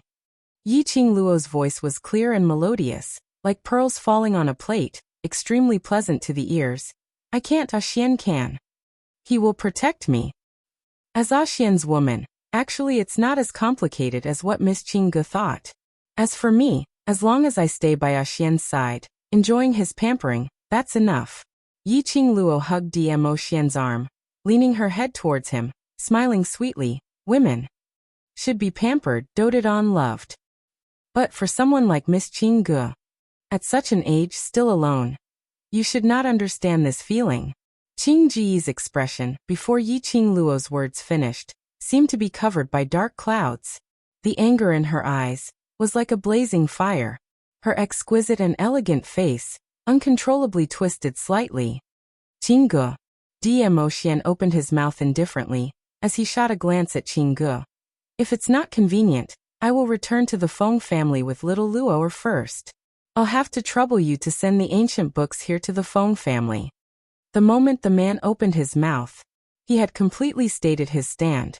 Qingge was an intelligent person. How could she not hear the warning in Demo Xian's tone? If it was any other time, Demo Xian didn't even want to say a word more to her. These few days in Demo Xian's base, the words he said probably did not exceed 10 sentences. But today, the words he said exceeded the sum of all the words he said these few days. However, all of this was for the sake of that girl. A complicated light flickered in Qing Ji's eyes. From the bottom of her heart, the thought of obtaining Demo Xian seemed to have taken root and sprouted, twining around her body and mind. The more he behaved this way, the more she wanted him. Such a perfect and outstanding man. It should belong to her. How could that Miss Feng of the Feng family compare with her? You want to stay here? That's great. Let Feng Qingluo witness with her own eyes how her man, little by little, sank into her land of gentleness. When Qingge looked up again, her expression was once again elegant and gentle. Her cherry lips curled up, and her beautiful eyes focused. My lord won't be here today, so it's not inconvenient. Since the overlord has no objections, I naturally have no objections. She looked at Yi Qingluo. Miss Feng, then please stay here and stay well. Thank you, Miss Qingge. Yi Qingluo's smile did not diminish. Following that, she raised her head and looked at Demo Xian, displaying her lovable charm to the extreme. Ah Xian, which room are you staying in? Bring me there to rest. Saying that, both her hands hooked onto the man's neck, and with a leap, she jumped into his arms. The man naturally wrapped his arms around her waist to prevent her from falling. The action between the two of them seemed as though they had rehearsed it countless of times. It had already formed into their exclusive tacit understanding.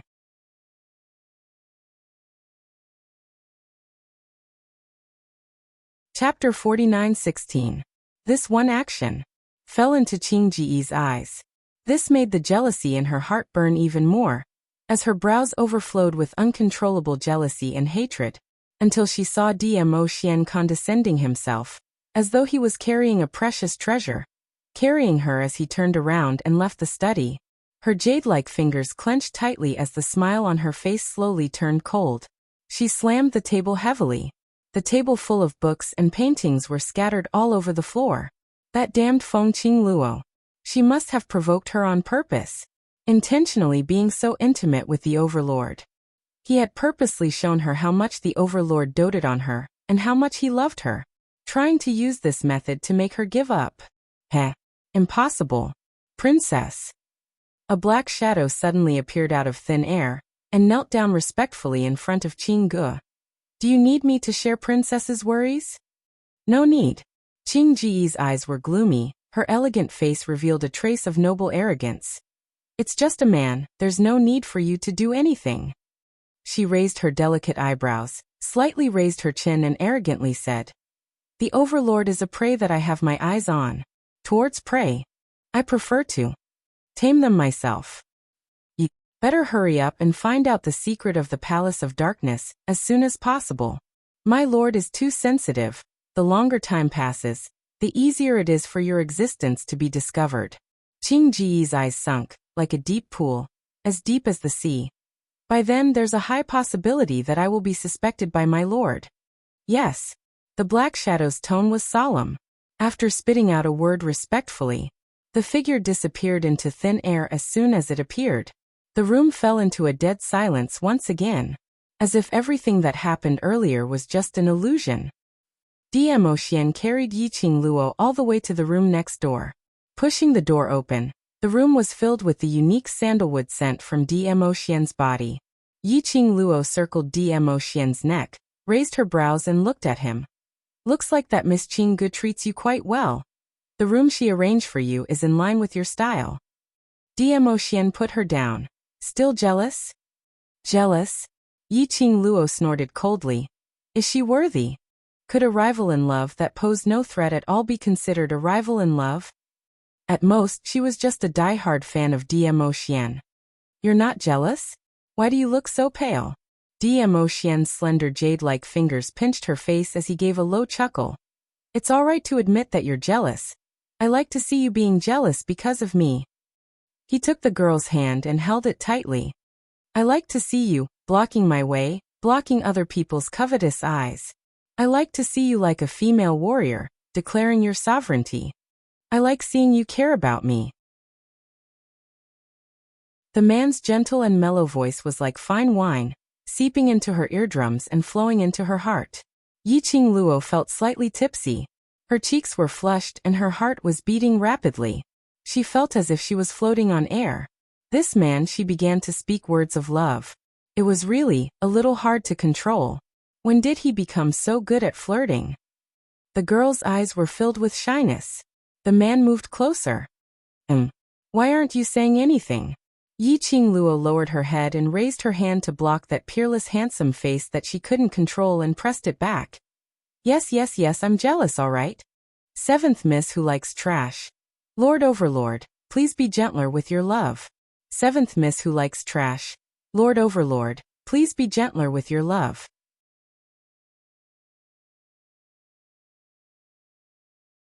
Chapter 49:17. Her outstretched hand. She was held by the man's large palm. Beside her ear was his deep, husky, and mellow laughter. It made Yiqing Luo's heart itch.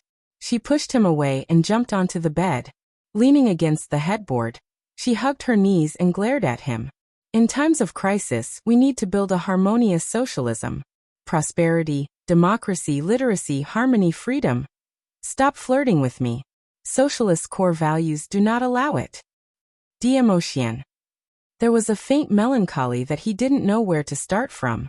Yiqing Luo put on a serious face. That Qing Gu, can you really trust her? Dmo Xian sat down beside her. There's no need to believe me. I just need her position in the Palace of Nether Gloom to make it easier for me to move around. I think there's something about her that makes me feel very uncomfortable. Yiqing Luo shifted her body over and leaned on him. It's better to be careful. If your honey trap fails and she bites back, we'll be in deep trouble. Dmo Xian's thin lips curled up frivolously as he glanced sideways at her and pinched her little face. My little Luo, is really getting more and more powerful. Yiqing Luo grabbed his hand. You've long sensed it? Yes. Dmo Xian held her little hand and pinched it in his palm. Her motive should be the same as the person behind the Nether Palace. We don't have to interfere. Sit on top of the mountain and watch the tigers fight? Yiqing Luo raised her brows as her pink lips curled into a teasing smile. Are we going to sit back and reap the benefits? Dmo Xian's fingers, which were pinching her little hand, paused as he looked at her solemnly. You can sit on the mountain and watch the tigers fight, but don't think of reaping the benefits of the fishermen. You don't have to care about the dispute between the two forces. Yiqing Luo didn't ask why as her long and narrow eyes narrowed slightly. Then what about you? Dmo Xian froze for a moment and pulled her into his arms. Don't worry about me. I won't do things that I'm not sure of. That is to say, you will participate in their dispute. Yiqing Luo's head leaned against his chest. Her voice didn't reveal much emotion. Dmo Xian's arms tightened. Because I have no choice but to interfere. She could hear the hoarseness and nervousness in the man's voice. She reached out and circled his waist. She pressed her face against his chest. He listened to the heartbeat in his ears. She sighed softly and said, But do you think this is something that I cannot participate in just because I don't want to? Dmo Xian was silent. Yiqing Luo's little head arched slightly. Xian, if their motive is all for the God Emperor's tomb, then there's absolutely no lack of me. As my mother's daughter, this is my unavoidable fate. Xian, I know you will definitely protect me, so I'm not worried at all. The man's low sigh floated down from above. The two of them hugged each other, and did not speak again. The next day, calculating the time, it should be morning. The base of the Palace of Darkness was still dark. Outside the door, a large red lantern flickered and emitted an extremely faint light. Under the darkness, a ray of light approached from afar, and stopped at the door of the room. An elegant and pleasant voice came from the door. Lord Dizun, can you get up now? I asked the kitchen to prepare some of your favorite breakfast dishes. Yi Qingluo's charming eyes rose as she looked at Diemo Xian without blinking. The young lady's death stare made Diemo Xian's body stiffen. Just as he was about to reject her, the young lady's soft voice rang first. Miss Qinggu has the heart. Then I'll have to trouble Miss Qinggu to send the breakfast in. Seventh Miss who likes trash. Lord Dizun, please be gentler with your love for everyone to collect. Seventh Miss who likes trash. Lord Dizun, please be gentler with your love for me.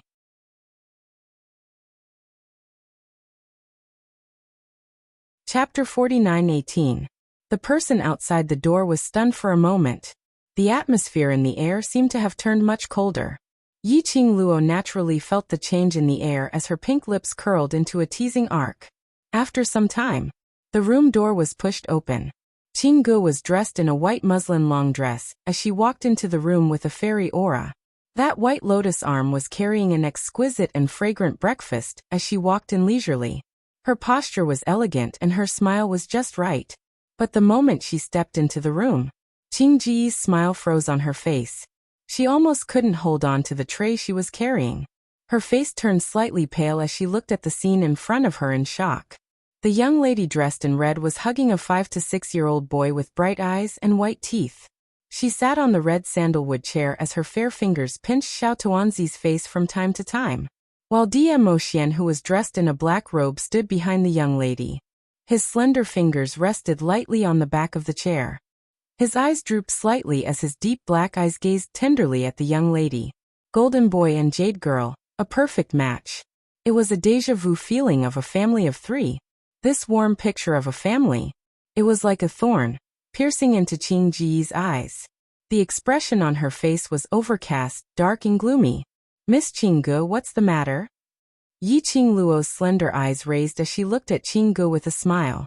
That bright-eyed Xiao Tuanzi and the young lady looked over at the same time. Two similar faces, reflected in Qingji's eyes. Qingji's pupils constricted. This is yours? Feng Qingluo actually had the overlord's child? How could this be possible? Look at this child's age. This meant that Feng Qingluo and the overlord had known each other for at least 5 to 6 years. Yi Qingluo lowered her head to look at Xiao Tuanzi in her arms as she slowly stood up and fought alongside Diemo Xian. Her fingertips brushed against Xiao Tuanzi's face as she asked with a smile. My Cici looks adorable, right? The man cooperated as he circled his arm around the young lady's shoulder. It was also an indirect acknowledgement that they were a family of three. Qinggu held her breath and stiffened. She placed the tray on the mahogany table and smiled in disbelief. This child looks very much like Miss Feng. Of course. After all, he was her little uncle's biological son. After all, he looked very similar to her mother. But when Qinggu heard this, she was stunned. It was a disguised admission. She and this little ball were indeed mother and son. Because only a mother and a son would look alike. You guys eat slowly. I still have something to do, so I'll be leaving first. After saying this, Qinggu turned around and left the room with a stiff body. Yi Qingluo placed the little dumpling on the chair and placed the breakfast in front of him while raising her eyes to look at Diemo Xian. Did she misunderstand something? Let her be. Diemo Xian didn't really care. Yi Qingluo pulled Diemo Xian along and sat down by the side. Diemo Xian looked at the gentle and attentive young lady taking care of Feng Xi as she ate. Which made him think, if in the future Lil Luo also had a child that belonged to the two of them, Lil Luo would definitely be a very good mother. Child. End of this chapter. Trash 7th young miss. Overlord, please be gentle. Trash 7th young miss. Overlord, please be gentle.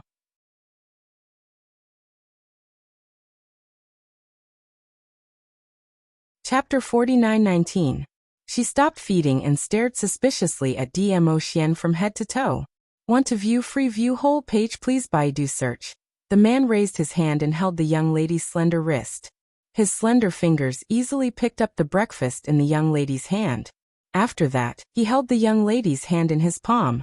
When do you intend to marry me? He stared at her eyes and asked seriously word by word. Yi Qingluo. So exciting early in the morning? Dmo Xian's eyes were clear, his peerlessly handsome face was like a god. I also want to have a child with you. His gaze slowly slid down to Yi Qingluo's stomach. Yi Qingluo. She had just woken up and started dreaming. Dmo Xian's long arms suddenly exerted force. The young lady was immediately brought into his arms. This action. Yi Qingluo had yet to react. She bumped into Feng Shi and fell into Dmo Xian's arms. Luckily Feng Shi's reaction was fast, and she immediately stabilized herself when she fell off the chair. Shi, are you alright? Yi Qingluo immediately pried Dmo Xian's hand away, and held Feng Shi's shoulder as she sized him up. Feng Shi shook her little head and blinked her clear eyes as she looked at Dmo Xian timidly, as though she was afraid of something. Yi Qingluo carried Feng Shi back to the chair, and turned to stare at Dmo Xian. Don't scare Shi. Dmo Xian. He looked down at his empty arms. He felt that he had fallen out of favor. His gaze was filled with hidden bitterness as he stared at Yi Qingluo. Then you hurt me, what about this?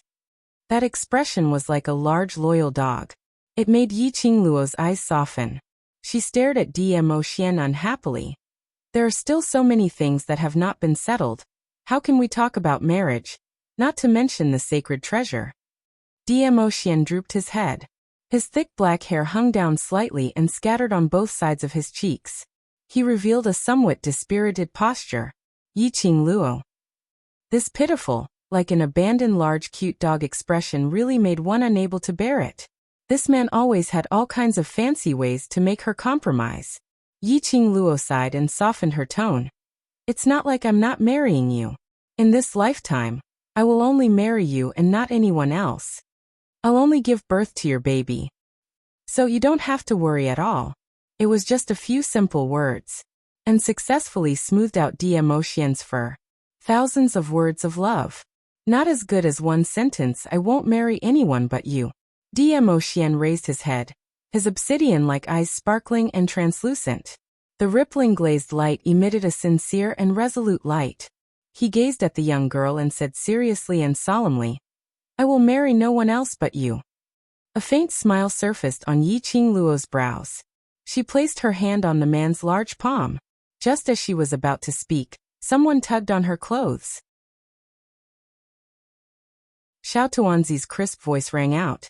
Fairy sister, Cici wants to eat that dumpling.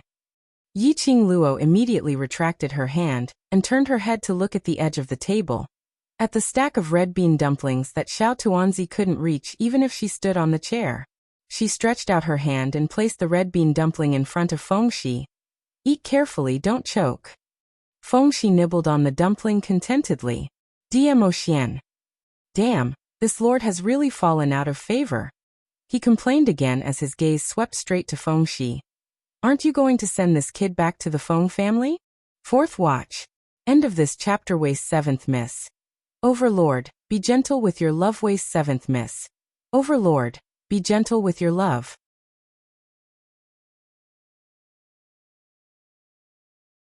Chapter 49:20. Yi Qingluo poured a cup of water for Feng Shi before looking at Dmo Xian. The entrance is guarded tightly by the disciples of secluded palace. There's no way out. If possible, she wanted to send Feng Shi back to the Feng family first. After all, Feng Shi was staying here. It was an additional layer of danger. Furthermore, she wanted to take the opportunity to return to inform her grandfather that she was safe, to prevent him from letting his imagination run wild at home. And Feng Liqiong's side would also alert the enemy. This secluded palace base, it was easy to enter but hard to leave, especially under the premise that she and Feng Shi were discovered. Wanting to leave was as difficult as ascending to heaven. Dmo Xian's body leaned against the back of the chair. His peerless brows were filled with laziness, which made that elegant and handsome face even more unbridled. Lil Luo or must have forgotten. There's still me? Yi Qing Luo's eyes lit up. That's right. Her dear Axian. It should be easy for him to leave the secluded palace base. She couldn't. There was still Axian. Looking at the man's arrogant look. How could Yi Qing Luo not understand what he was thinking? The young lady stood up slowly, her fiery red dress fluttered and a blooming rose spun in midair. She had already walked past Feng Xi and stood next to Dmo Xian. Two slender fair hands were placed on his shoulders as she leaned slightly and smiled. Then, I'll have to trouble my dear Axian. Dmo Xian raised his brows lazily as his beautiful thin lips curled upwards, giving a devilish smile. Why? You only remember that I'm your dear husband when you need me? Every moment and every second, I'm thinking of Axian. Yi Qing Luo's voice was soft and tender as she bent over slightly, leaning on his body. The man scoffed. A woman's mouth is a liar. Yi Qing Luo. Where did her Axian learn this sentence from? Her Axian actually learnt bad things. If it wasn't for the fact that she kept the core values of socialism in mind, she would have used her big move. Yi Qing Luo took a deep breath as her little hand pinched the man's face, changing her big move to a small move. Don't tell me you wish for me to carry a little dumpling every day and accompany you by your side? Dmo Xian. No, he didn't want to. It was rare to meet Lil Luo again. He only wanted to be with Lil Luo, or at all times. I don't want to fall out of favor. So, I'll have to trouble you to send Cici back to the Feng family. Yi Qing Luo's eyes curved into a crescent shape. At the same time, pass a message to maternal grandfather so that he can be at ease. Dmo Xian stared at Yi Qing Luo's crafty smiling face. With a flip of his hand, he pulled her into his embrace. His chin rested on her head. The voice that floated down was filled with a deep sense of helplessness. You've got me, haven't you? Yi Qing Luo gave an innocent and harmless smile, as she blinked her eyes and spoke seriously. My grandfather is very concerned about the man I've taken a fancy to, so when you send Cici off, you'd better put on a good performance if you can't get past my grandfather. Get married? Have a baby? This isn't something you can do. With that, the girl patted his shoulder with a serious expression. I believe that my Axian is the best. Qingge knocked on the door once again. Yi Qing Luo looked outside the door, at that graceful figure, as her lips curled into a smile with unknown meaning. She got up and opened the door. Miss Qingge, what's the matter? When Qingge saw Yi Qing Luo, her expression turned gloomy for a moment. Her gaze went past Yi Qing Luo and looked into the room. I remember that child. Is the one Princess Ling Long is looking for, right? Seventh Miss who likes trash. Overlord, please be gentler with your love. Seventh Miss who likes trash. Overlord, please be gentler with your love.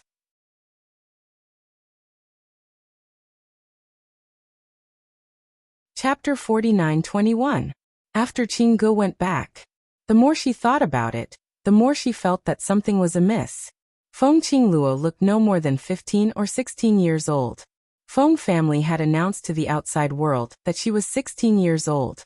And that child looked no different from 5 or 6 years old.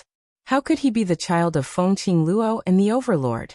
Qingge recalled that Princess Ling Long had led the secluded palace's disciples and attendants to search for the person.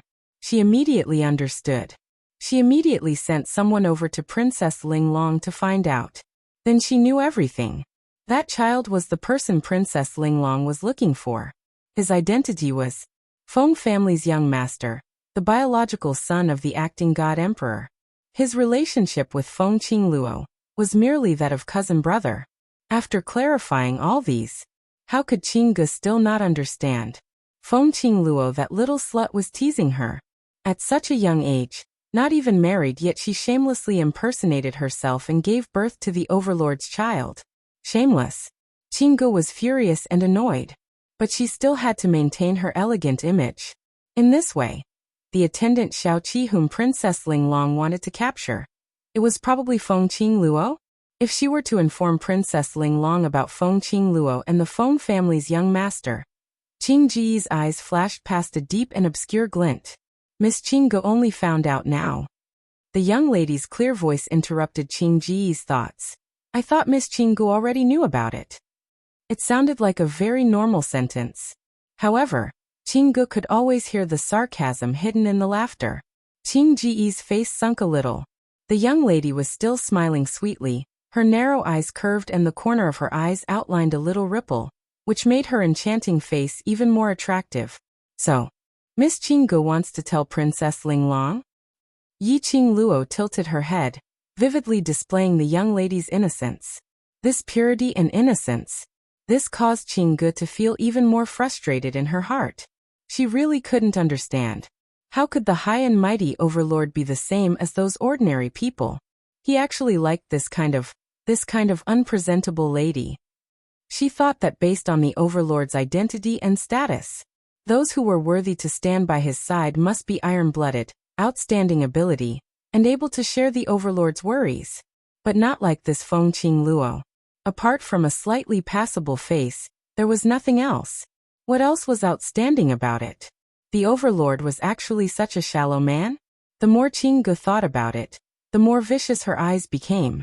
She narrowed her beautiful eyes and sneered. Your suggestion is not bad. If I tell Princess Linglong, neither you nor the young master of the Feng family will live. I'm so scared. The girl pretended to be scared and patted her chest.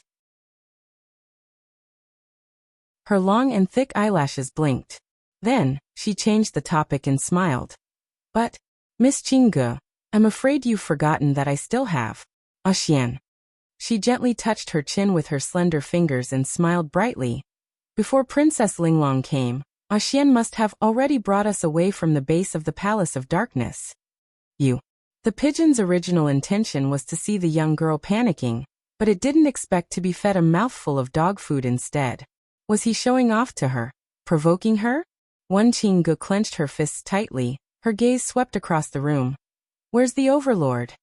He saw that I don't have a good appetite, so he went to prepare some food for me. Yi Qingluo casually replied. Seventh Miss who likes trash. Overlord, please be gentler with your love.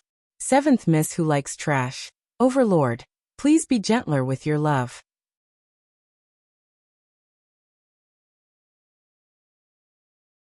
Chapter 49-22. An invisible display of affection was simply a critical hit. This was clearly a blatant provocation. How could Qinggu tolerate it any further? Miss Feng, you are at least considered as the overlord's woman. I don't expect you to be of any help to the overlord, but at least don't drag him down. In her eyes, the overlord was as noble and elegant as a god. He was actually preparing food for a woman? Was this still the overlord that she knew? Qing Ji's words. All of them were belittling Yi Qingluo. Yi Qingluo blinked her eyes as she explained seriously. It's not that it can be considered as such, but it is. She repeated every word. Not just now, I am the overlord's future wife. She finished her sentence with a serious face. Her pink lips curled into a sweet smile. May I know from what standpoint is Miss Qinggu speaking these words to me? The words that came out of that smiling young girl's mouth were particularly piercing. No matter how dumb Qinggu was, she could tell that this innocent-looking young lady was not someone easy to deal with. The so-called innocent look was merely a facade to deceive the overlord. Not waiting for Qinggu to speak, the young lady's long and narrow eyes were already curved as she slowly walked towards her. The fiery red dress was like an excited fire elf, burning with a seductive flame. The young lady seemed to be stepping on a sea of fire. She curled her pink lips into a sweet and soft smile, but her long and narrow eyes were filled with an oppressive aura. Miss Qinggu knows of my existence, but she purposely sends flirtatious glances at a xian right in front of me. Miss Qinggu. Do you want to be my xian's concubine? Qing Ji's pupils suddenly congealed. An obscure hurricane surged in her eyes. She was a dignified princess. How could she possibly be someone's concubine? This was simply a humiliation. However, the young lady seemed to be unable to see Qing Ji's gloomy expression as she smiled sweetly. Although, to be my xian's concubine is considered as your blessings for several lifetimes.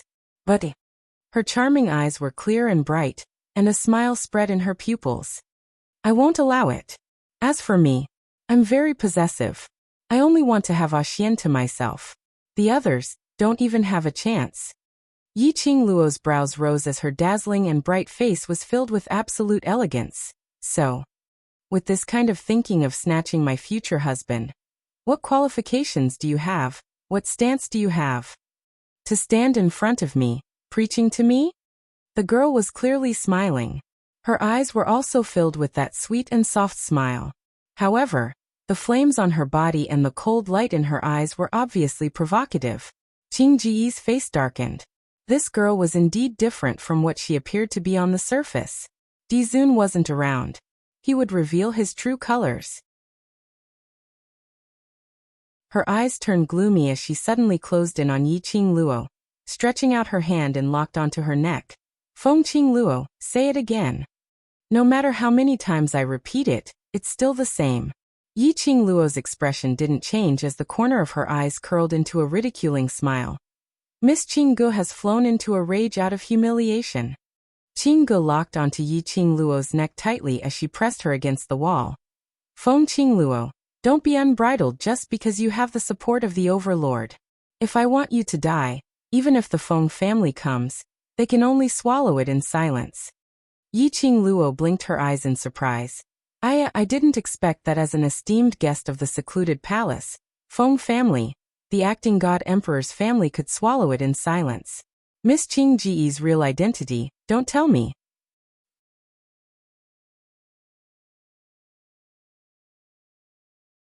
Chapter 49-23. Qing Ji's expression congealed. A trace of evil aura appeared in the depths of his eyes. The 5 fingers on the young lady's slender neck were filled with murderous intent. For a moment, that elegant and noble lady instantly turned into an Azura-killing god. What do you know? Qing Ji's voice was gloomy, as though it was wrapped in an extremely cold storm. The sudden increase in strength on her neck made Yi Qingluo's expression change slightly. But although Qing Ji's murderous intent was strong, but the strength was not to the extent of taking one's life. It was probably because of some misgivings. Yi Qingluo moved her neck, and her fair hand slowly covered the back of Qing Ji's hand. She didn't try to pry Qing Ji's hand away. She just carelessly poked Qing Ji's hand bit by bit. Her voice was languid and calm. Miss Qinggu is so agitated, could it be that I accidentally poked into your unspeakable thoughts? Qing Ji's eyes were covered with frost murderous intent. What on earth do you know? Originally I didn't know anything, but now it makes me curious. What secrets do you have? Yi Qingluo's slender brows rose slightly, her eyes filled with a smile. Miss Qinggu, why not? Satisfy my curiosity. I'm afraid you won't live to know. Qinggu stared at Yi Qingluo's eyes, as though trying to see if she was lying from her eyes. Yi Qingluo blinked her eyes. Really? Then you can give it a try. The young lady intentionally raised her neck, so that she could easily clasp her neck. But you need to think about how to explain to Xian. Qing Ji's hand suddenly froze. The sinister expression on her face, which was filled with murderous intent, slowly receded. Yi Qingluo fearlessly curled her pink lips and continued. Miss Qinggu is so powerful that my godfather, acting god emperor, doesn't dare to provoke you. I wonder, will the imperial palace not dare to provoke you? Feng Qingluo. Qinggu gritted her teeth and spat out her name. She stared at her angrily for a long time. Then she angrily released her hand from her neck. Yi Qingluo's expression was relaxed as she carelessly touched her own neck, slightly twisting her neck as she indifferently raised her brows. I'm really curious now, Miss Qinggu. Your real identity, what is it? Yi Qingluo's expression turned cold. Stop putting on an act. Qing Ji's eyes were filled with murderous intent. Don't think that I won't kill you. Indeed you don't dare. Yi Qingluo's lips curled up in ridicule without any hesitation. Do you think I'm like that kind of little white rabbit who doesn't know how to retaliate even if you bully me? Her fingertips gently brushed against her neck. On her jade-white neck that seemed to be giving off a velvet glow, the red mark from being pinched was really obvious. The corners of the young girl's lips curled into an evil smile, like a deadly and enchanting poppy that slowly bloomed. Miss Chinga, you have to be careful of your own body. Acting. Chinga snorted coldly, totally disregarding Yi Qingluo's words. But when she spat out these two words, his head suddenly felt dizzy. It was as if a gorgeous flower was blooming in front of him. He staggered and stumbled, leaning against the wall before he could barely regain his balance. Qingji's face turned pale. You. What did you do to me? Since Miss Chinga treats me as your love rival, then you should understand your love rival well. Yi Qingluo smiled warmly as she watched Qingge fall to the ground due to dizziness. Know yourself and know your enemy. Then you will always be victorious.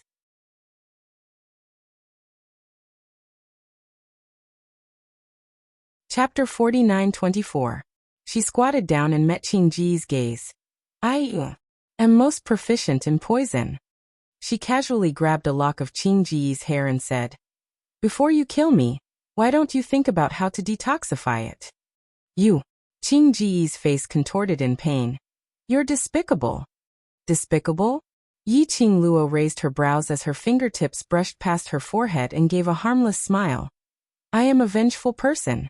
Miss Qingge wants to kill me, how can I remain indifferent? She suddenly loosened her grip on Qingji's hair. The lady fell heavily onto the ground. She gasped in pain. Yi Qingluo stood up and looked down at Qingge. Since Miss Qingji's ability is way above the Feng manner then, I believe Miss Qingge has a way to detoxify it even if you don't need me. Then, I shall not force Miss Qingge to lower your noble head to me. I hope the next time we meet, Miss Qingge will have the chance to kill me. Her words fell. Her fingertips moved and a flame feather fan was gently fanned. The hurricane swept Qingge, who was lying on the ground, and pushed her out of the room. Bam! The room door was closed and Qingge was locked outside. Yi Qingluo remained silent for a moment, and quietly went close to the door and looked outside. Qingge, who had been thrown to the ground, had a face as pale as a sheet of paper and was slightly twisted and hideous. Her fingers were curled up weakly. She was angry, but she couldn't muster up any strength. Even the profound qi in her body seemed to have disappeared. Like a cripple, lying on the ground, unable to move. Yi Qingluo stood by the door and stared at Qingge. About half a stick of incense later, a black figure silently approached the clear pigeon. Yi Qingluo had yet to see the appearance of that black shadow clearly. In front of her, there was no one else. Qingge was taken away by that black figure. Yi Qingluo's brows rose as she wasn't too surprised. She squatted here and stared. He wanted to see exactly what kind of power stood behind Qingge. She saw Qingji's reaction earlier. Presumably, the power behind her. It was an unspeakable secret. By the time Dmo Xian returned, it was already 8 hours later. In his hand was a large basket of fragrant and delicious desserts and dishes. Smelling that smell, Yi Qingluo knew that this was done by Fengpe. Have you sent Cici back? Yi Qingluo held Dmo Xian's hand as she rubbed her head against his body. Dmo Xian nodded. At the same time, he placed the desserts and dishes on the table. Yi Qingluo looked up at him. Looks like you've gotten grandfather's approval? From Dmo Xian's body, there was a faint fragrance of wine. This meant that he had drunk some wine. And there was only one thing that could make Dmo Xian drink. Drink with Grandpa. Moreover, Dmo Xian was carrying the snacks and dishes that Granny Feng had personally made. This meant that Dmo Xian was instructed by her grandfather to bring this food for her. As expected, Dmo Xian nodded again. He placed the wooden chopsticks in Yi Qingluo's hands and pressed the young lady onto the table. Have a taste. He looked down. The man's vision fell onto the young lady's fair neck. For a moment, the gentleman's eyes seemed to be gathering a storm as his eyes were covered with frost. Your neck. What's the matter? He pressed the young lady's shoulder as he bent over slightly and looked at her neck. Seventh Miss Who Likes Trash. Overlord, please be gentler with your love. Seventh Miss Who Likes Trash. Overlord, please be gentler with your love.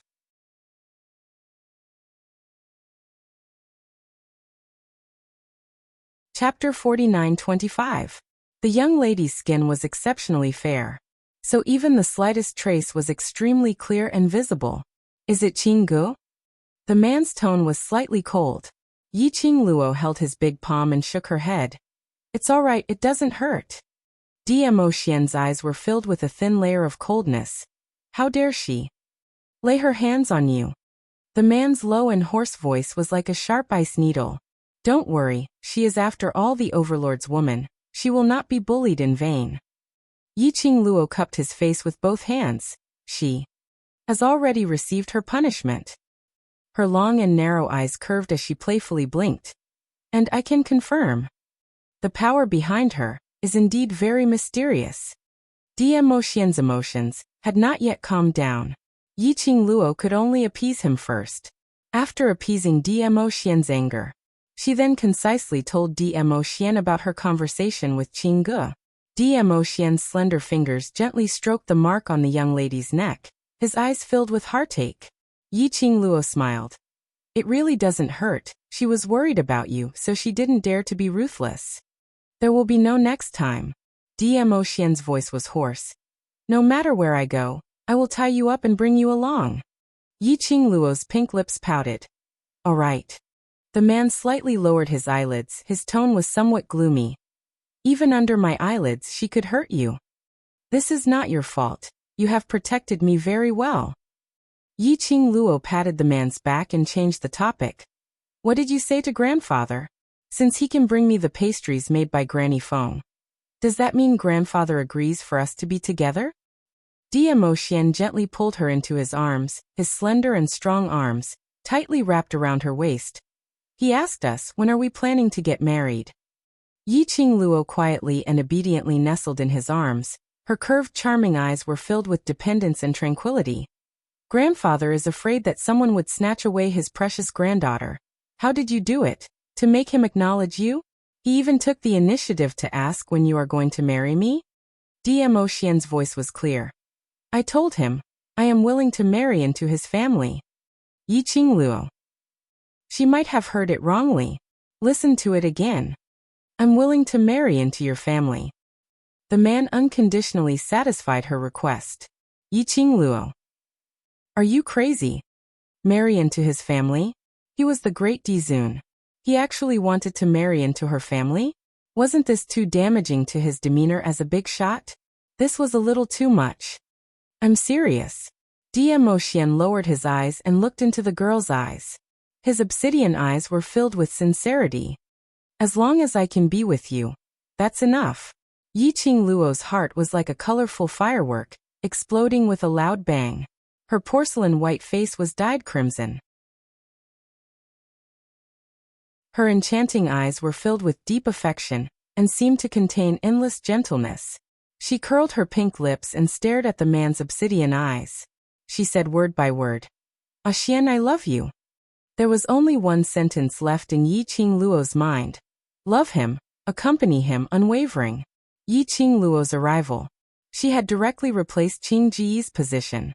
Now the one accompanying Dmo Xian to rummage through the ancient books in the study was Yi Qingluo. But perhaps Qingge was poisoned and didn't have the energy to run in front of the both of them. No one sent any meals to the both of them. But Dmo Xian was around. As for the food, there was no need to worry about it. Time passed. A day had passed. Qingge had yet to appear.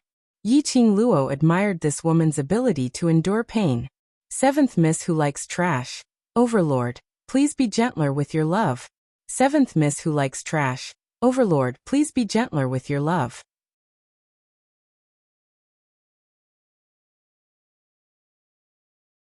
Chapter 49-26. She moved her hand. Naturally she knew how strong the poison was. Qingge first felt weak and dizzy, but her consciousness was extremely clear. Following that, she clearly felt a piercing pain in her body, as if it was being pricked by needles. What kind of experience was it to be powerless and in so much pain that she couldn't even move? Just ask Qingge and you will know. Anyway, Yi Qingluo expressed that she absolutely couldn't take it. Originally she thought that Qingge would probably endure for 4 to 6 hours before she couldn't wait any longer, and ran over to look for her. Even if it wasn't to beg her for the antidote. Wouldn't it be to forcefully ask for the antidote? But Qingge seemed to have disappeared. There was no sign of her at all. Yi Qingluo put down the ancient book in her hand, her long and narrow eyes raised as she looked at the man opposite her with a smile. The black-haired man had a head full of black hair that was as thick as the finest ink. It was unbound and scattered over his shoulders like a piece of silk that was spread out, black, shiny and soft. His slender jade-like fingers were holding a book. The man quietened down, his entire person looked slightly lazy, but cold and noble. Yi Qingluo's mind, suddenly a sentence popped out. A man like Jade, unparalleled in the world. Yi Qingluo's eyes were sparkling. Her gaze was almost glued to him. This burning gaze made the man who was looking at the ancient book slightly raise his eyes and meet her sparkling eyes. In the young lady's eyes, there was a touch of amazement because of his face. The man's peerless face revealed an even more bewitching evil smile. What's the matter? A low and mellow The ending rose like a feather, floating on the heartstrings. Yi Qingluo blinked her long curly eyelashes, her charming eyes rippling like a pool of spring water as she smiled and raised her eyebrows. She didn't speak, but the man could tell what she was trying to express at one glance. He put down the book in his hand. Bored? Yi Qingluo nodded her little head. I'll accompany you. Dmo Xian pushed the table full of ancient books aside, stretched out his hand and held the young lady's hand. Yi Qingluo shook her little head. No need to go through so much trouble. Her room is just next door, you can slowly look through here. I'll just take a look secretly. To tell the truth, she was still rather curious. What kind of method did Qinggu use to endure the poison of the needles? Anyway, it's next door. It was okay to sneak a peek. If he was discovered, he still had the teleportation secret technique. He did not panic at all. Dmo Xian also thought of this point and did not stop them. His slender, jade-like fingers pinched the girl's wound. His voice was low and deep as he warned, "Be careful. Don't mess around. Come back after you've seen it. Call me if there's any danger." Yi Qingluo's eyes curved into crescents as she nodded her head like a chicken pecking at rice. "All right, my dear. No problem, my dear. I will obey Xian's orders. Don't say that you know and then forget." The man pinched her face again. "If you're not back in an hour, I'll pick you up." Yi Qingluo was pinched in pain as her little hand hugged his big palm. She stared at him while muttering indistinctly with grievance. "You look like you're worried about your own daughter's father." "Who asked you to be so naughty?" Dmo Xian poked her forehead. "Don't run around. If you let me know that you've left my sensing range in future, I'll really tie you up." Under his repeated assurance, Yi Qingluo walked out of the study room. Qinggu specially placed the study room not far from her own bedroom. She could reach it in just a few steps. Waist 7th young miss. Overlord, please be gentler with your love. Waist 7th young miss. Overlord, please be gentler with your love.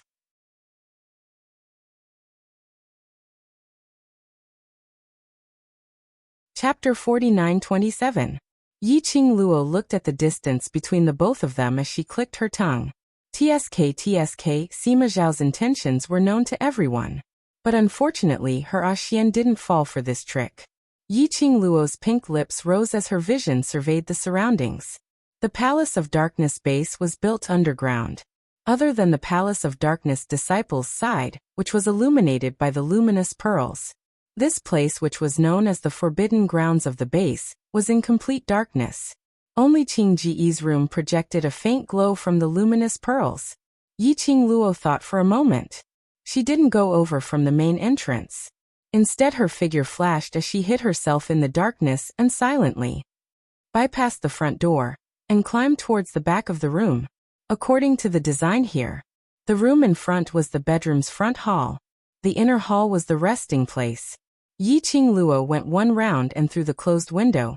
She was able to determine the position of Qing Ji's inner hall. She just leaned over. She saw the luminous pearls on the window projecting a few elongated figures.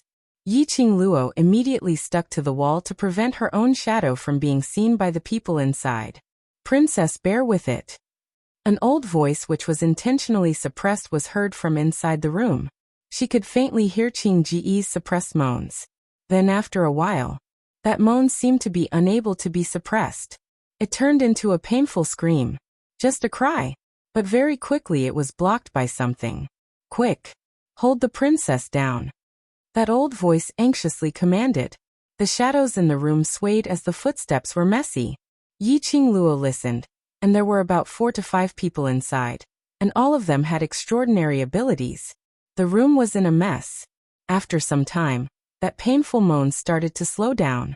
Grand Warlock, can the poison in Princess's body be cured? The person who asked was an extremely young-sounding lady. The old voice sounded tense as though he was unwilling and helpless. I've tried my best. Who is it that dares to poison the princess? Another man gnashed his teeth in anger. The old man who was addressed as Grand Warlock spoke in a deep tone. If you want to cure Princess, you can only let Princess tell us who the person is and we will ask for the antidote. But the princess doesn't want to say anything. I know who it is.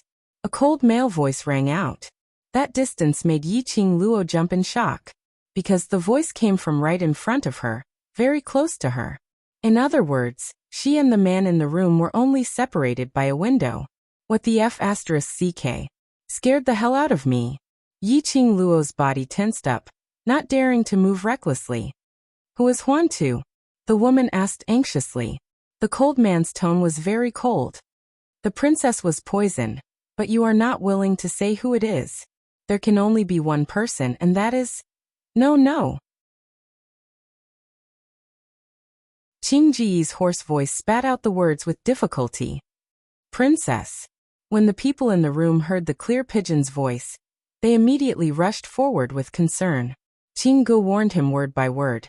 Huan II, do not say anything. I will never bow down to her and ask for the antidote. He could hear it. Qing Gu was in extreme pain as she spoke. Your Highness, your body cannot be delayed any longer. The Grand Warlock's tone was a little anxious. If you drag on any longer, the poison will spread throughout your entire body. I'm afraid. Your future days will be ruined. Qing Gu didn't say a word. The woman persuaded. Your Highness, are you willing to spend your days in this way? Don't you want the position of Mirage King anymore? Trash 7th Young Mistress. Lord Dizun, please be gentler with your love. Trash 7th Young Mistress. Lord Dizun, please be gentler with your love.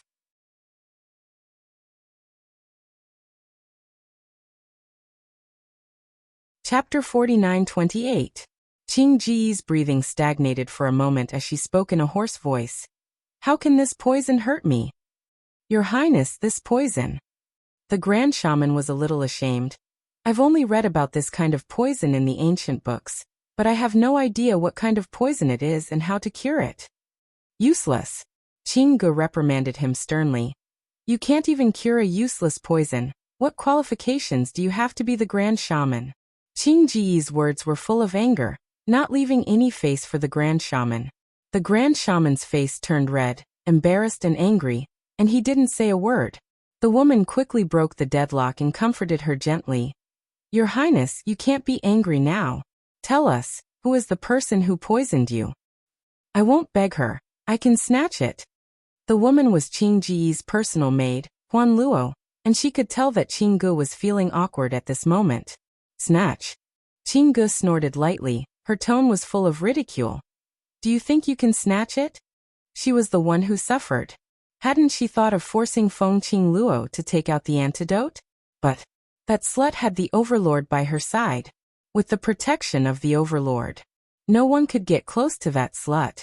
What's more, it would alert the enemy. If the Overlord found out the existence of the power behind her, the Overlord would definitely investigate thoroughly. Isn't the person who poisoned the princess a useless person? Huan Luo was puzzled. Useless person?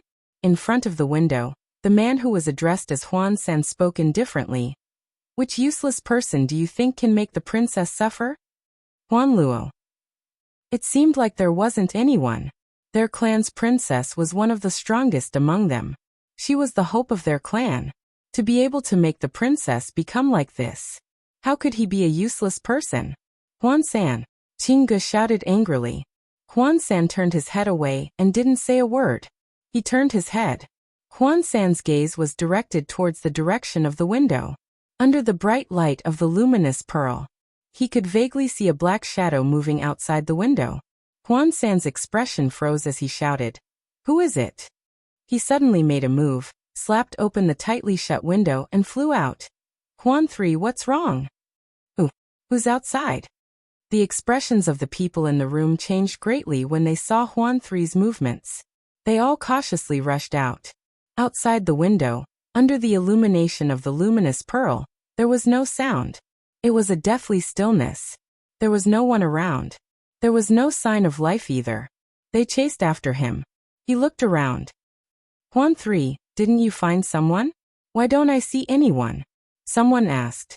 Huan 3's expression was cold. He furrowed his brows and looked around suspiciously. "Just now, I clearly saw. If there's someone, how can he escape our senses? Aren't you being too sensitive?" Huan 3 pursed his lips and carefully sensed for a moment before saying, "Perhaps." They slowly returned to the house. Right then, standing on top of the wall, Yiqing Luo, who was using the lush trees as cover, was shivering. She didn't expect that person called Huan 3 to be so sensitive. He immediately discovered her existence. Luckily, she had the secret art of teleportation.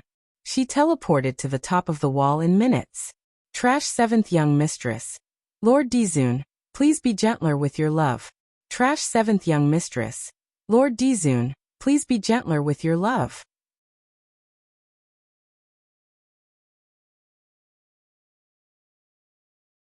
Chapter 49-29. She retracted all of her aura. Even her breathing was extremely careful. Those people didn't discover her. She who was hiding in the dark. She even saw those people's looks clearly. That person called Huan San was dressed in black, his hair combed neatly, and there was a long sword by his waist. From his attire, he should be a secret guard. Behind him was a man and a woman, also dressed in secret guard attire, and a black-robed great sorcerer with white beard and white brows. But the most eye-catching thing was, it was the huge totem embroidered on those people's clothes. Like a bolt of lightning, or like a splash of ink, the edges outlined a dreamlike ripple. That totem was very unfamiliar. Yiqing Luo had never seen it before. She memorized the shape of the totem in her mind. Later on, she would copy it for Xian to check on it. Through the broken window, the few people in the house had already disappeared without a sound, leaving behind Qinggu, who was lying on the bed with a face full of pain, her body twisting slightly. Yiqing Luo originally wanted to see if this Qinggu had really found the way to cure the poison. She was so stubborn that she didn't come to beg her. Now she saw it. Yiqing Luo had no interest to stay any longer. She retracted her gaze and flipped down from the wall. The moment her feet landed on the ground, her pupils constricted, and the expression on her face darkened a little. Her feet moved and her petite figure retreated swiftly in the darkness. Following that, she turned her head and looked behind her alertly. In the darkness, a tall figure was faintly discernible. Yiqing Luo's heart tightened slightly. There was indeed someone. She had been discovered. She squinted her eyes slightly as her vision wandered around, calculating the time she left the other party's sight. But that figure's sleeves were like floating clouds, reflecting into her eyes. Yiqing Luo's vigilant expression instantly disappeared. She frowned and asked uncertainly, "Zhuwu Xian?" Yiqing Luo. In the darkness, the man's cold and slightly hoarse voice rang. Indeed, it was Zhuwu Xian's voice. Not knowing if it was because she recognized Zhuwu Xian or for some other reason, she poked at Zhuwu Xian's sore point. The man's usual cold voice carried a hint of a smile. "What are you doing here?" Yiqing Luo didn't answer his question but instead asked back, "Why are you here?" "I saw that you were here, so I came over," Zhu Wuxin replied indifferently. His gaze fell on the wall. "This is the direction of Qingdu's room." Yiqing Luo replied unhurriedly, "Know yourself and know your enemy, and you will emerge victorious in every battle. I'm here to take a look. This woman who has the guts to covet my man, what's so worthy for me to guard against?" Zhuwu Xian walked towards Yiqing Luo from the darkness. His eyes were especially black in the darkness. As though towards Yiqing Luo's reply, there wasn't much feeling or reaction. Yi Qingluo's gaze looked downwards at his chest. Your injury. Worried about me? Before she could ask, Zhu Wuxin had already interrupted her. The man's tone was somewhat joyful. Yi Qingluo pursed her pink lips slightly, her gaze was calm. Your injury, after all, was inflicted by me. The joy in Zhu Wu Xian's eyes didn't diminish. For you to ask this, it means that you're still concerned about me. Yi Qingluo took a deep breath, as she couldn't be bothered to tell Zhu Wu Xian clearly that she wasn't concerned about him. Anyway, Zhu Wu Xian wouldn't listen at all. She directly turned around, preparing to leave. Don't you want to know Qing Dove's identity? Behind her, the man's tone was indifferent, but the words he said made Yi Qingluo's footsteps suddenly halted. Seventh Miss Who Likes Trash. Overlord, please be gentler with your love. Seventh Miss Who Likes Trash. Overlord, please be gentler with your love.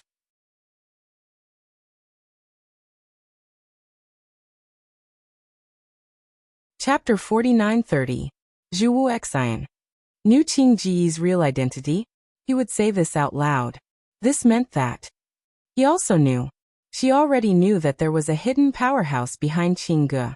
Yi Qingluo's eyes sunk as she turned back to look at Zhu Wu Xian's eyes. Since when have you been following me? Zhu Wuxin must have seen what had happened in the clear pigeon house. So he was watching her from the dark. She secretly peeked at Qing Ge. But she didn't know that she was also being secretly peeked at. Indeed, she would have to pay for what she did sooner or later. Shivering. It scared her to death. Not long ago. Zhu Wu Xian said calmly. That's not important. What's important is, if you want to know, I can tell you. Yi Qingluo didn't move and there wasn't much change in her expression. No need. She didn't want to accept any goodwill from Zhu Wu Xian or any help from him. Otherwise it would become more and more troublesome. Anyway, towards the mysterious powerhouse behind Qing Ge. She wasn't in a hurry to find out. Anyway, even if she knew what kind of powerhouse the mysterious powerhouse was, she couldn't do anything now. The longer it drags on, the more troublesome it will be. Zhu Wu Xian's eyes dimmed for a moment, but he continued. Moreover, even if you want to investigate, you won't be able to find anything. With Xian around, there's nothing I can't find. Yi Qingluo's pink lips curled as her tone was obviously distant. Master Zhu, I don't need your help. Thank you for your kind intentions. She said that, and without any hesitation, she stepped into the darkness. She didn't even turn her head back. A strange light ridicule sounded in the darkness. A figure walked out from the darkness. That figure stood behind Zhu Wu Xian as his voice was sinister and sinister. Pavilion Master, have you given up? Zhu Wu Xian stood at his original spot, not saying a word. The black shadow chuckled again, a chilling chuckle. No matter how much you try to express your feelings, she doesn't love you, and she won't be willing to accept any of your feelings. Pavilion Master, don't tell me you still don't understand. Because she doesn't love you. She can hurt you unscrupulously, trample on your heart, treat you like a dreadful beast, and avoid you like a fly. Your nearness to her is a great annoyance. The black shadow's words were like needles stabbing into the most painful part of Zhu Wuxin's heart. Even Zhu Wu Xian's frosty expression changed slightly. The black shadow slowly walked closer to Zhu Wu Xian and said in a low, bewitching voice, Pavilion Master, previously about the deal I discussed with you. You can carefully consider it. Bang. Zhu Wuxin waved his hand. Rays of profound light shot out. The shadow in front of him was split into two halves. However, there was no blood. Thick yin qi spread out from the black figure. The voice of the black shadow that had been split into two continued. Pavilion Master, I'll wait for you to change your mind, his words fell. The two halves of the body turned into dust and dissipated into the air like ashes. When Yi Qingluo returned to the study room, Diemo Xian was still sitting in front of the table flipping through the ancient books. Hearing the sound, he raised his head and looked at the young lady. His obsidian black eyes were filled with gentleness and pampering. Have you played enough? Almost went overboard. Yi Qingluo patted her chest exaggeratedly as she leaned towards Diemo Xian. Guess what I saw at Qing Ji's side? The young lady's mysterious look made Diemo Xian's eyes smile. He stretched out his hand and embraced the young lady. His smile instantly congealed on his face. His expression also sunk slightly. Seventh Miss Who Likes Trash. Overlord, please be gentler with your love. Seventh Miss Who Likes Trash. Overlord, please be gentler with my love.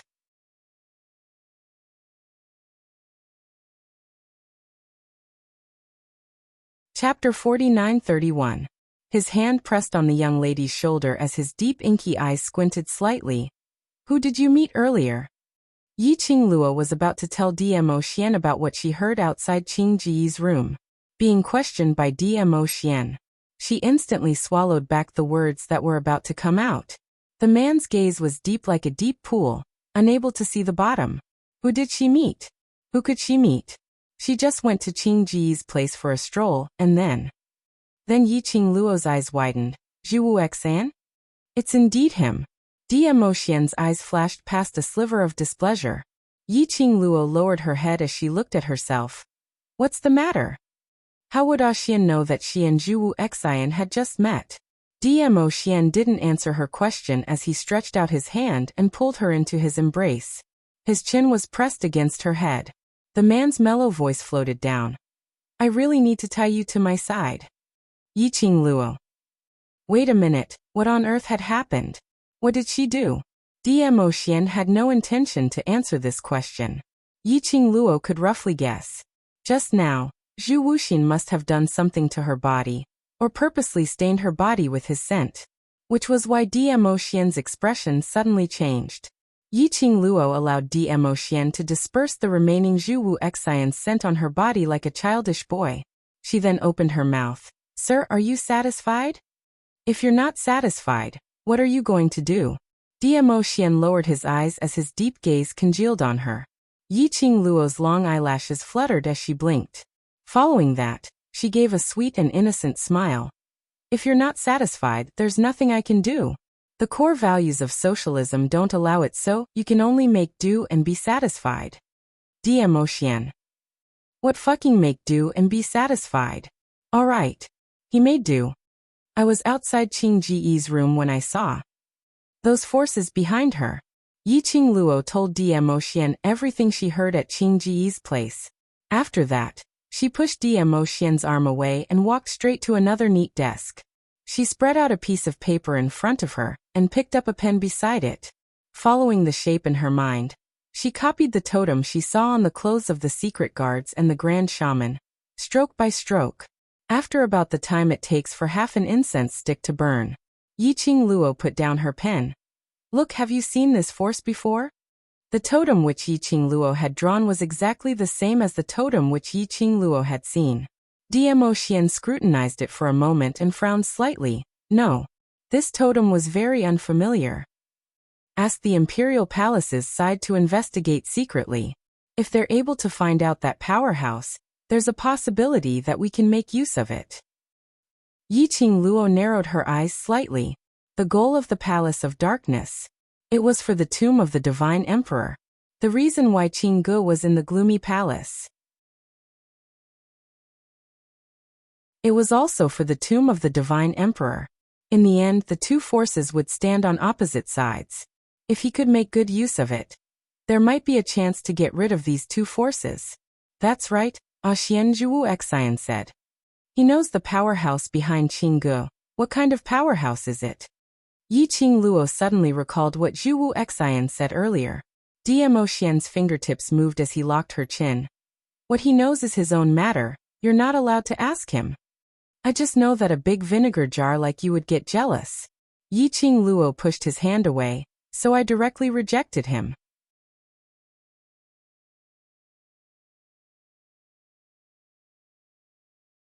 Chapter 49-32.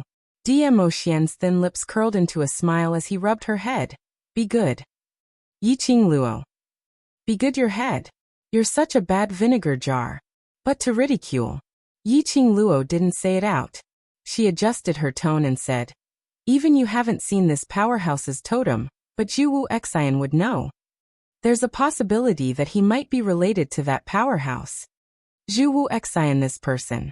In her past memories, she only remembered that Zhu Wuxian's identity was very mysterious.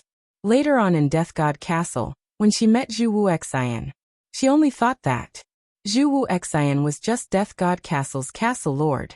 But later on she discovered Zhu Wu Xian was not only Death God Castle's castle lord, and the so-called Death God Castle was not as simple as what it looked on the surface. Otherwise, the ghost robbers would not have been imprisoned in Death God Castle for so many years. Later on, when they arrived at the upper realm, Zhu Wu Xian transformed into the Red Clear Pavilion's Pavilion Lord. The Red Clear Pavilion that was famous in the upper realm, and even in the God realm, and he was able to collaborate with the people behind the Nether Palace, and casually cut off the collaboration. And he wasn't afraid of the people behind the Nether Palace taking revenge. Zhu Wu Xian's identity, thinking in this way, wasn't that simple. Yiqing Luo's eyes deepened. Don't think about him. Dmo Xian cupped her face as his tone became heavier, as though he was unhappy. I will investigate, there's no need to ask him. Yes, I will, my lord husband. A vinegar jar was indeed a vinegar jar. This totem. Suddenly, Yiqing Luo felt a scorching sensation on her wrist. Following that, she saw a light figure floating out. That figure was faintly discernible in the darkness. It was in a translucent state. Old man Song, what's the matter? Yiqing Luo immediately looked at that floating figure. You've seen this totem before? Old man Song walked several rounds around the totem which Yiqing Luo had drawn on the study table. I seem to have seen it somewhere. Old man Song recalled with difficulty. But it's been too long, I really can't recall where I've seen it before. Vaguely, he felt that this totem looked familiar. However, if he thought about it carefully he would be stuck. Yes, before you became the guardian spirit of the Azure Dew Bracelet, did you see it? Yiqing Luo probed. After Old Man Song became the guardian spirit of the Azure Dew Bracelet, he had slumbered for over 10,000 years. If he had seen it before, this also meant that the history of this force was comparable to the Feng family. That was a force even more ancient than the so-called Palace of Darkness. Old Man Song nodded his head without hesitation. Yes, I only have a vague impression of it, but I'm not too sure if this totem is the same as the one in my memory. Now, I can only wait for the Imperial Palace to investigate and see if there is any news. With the clue provided by Old Man Song, a lot of time was saved. Old Man Song wanted to say something. He suddenly looked out the door. The smoke-like figure immediately followed Yiqing Luo's wrist and drilled into the Azure Dew Bracelet. Someone? Yiqing Luo's gaze swept towards the room door. His gaze fell on the table again, on the paper with the totem drawn on it. If this totem was discovered by Clear Pigeon, that would be alerting the enemy. Yiqing Luo's eyes sunk. Her slender white hand immediately grabbed that piece of paper. At the same time, the study room's door was suddenly opened by someone. A white robe fluttered, incomparably frail woman, supported by a maid, stood at the door. Seventh Miss Who Likes Trash. Overlord, please be gentler with your love, everyone please collect. Seventh Miss Who Likes Trash. Overlord, please be gentler with your love, hit me. You're tuning in to the Li Mei's Sword of Destiny YouTube channel. We're so grateful for your support, and don't forget to subscribe to join us on this incredible journey through captivating stories. Your generosity through donations truly makes a world of difference, as it's the primary source of revenue that allows me to expand and enhance this channel for you. Thank you from the bottom of my heart for being a part of this adventure.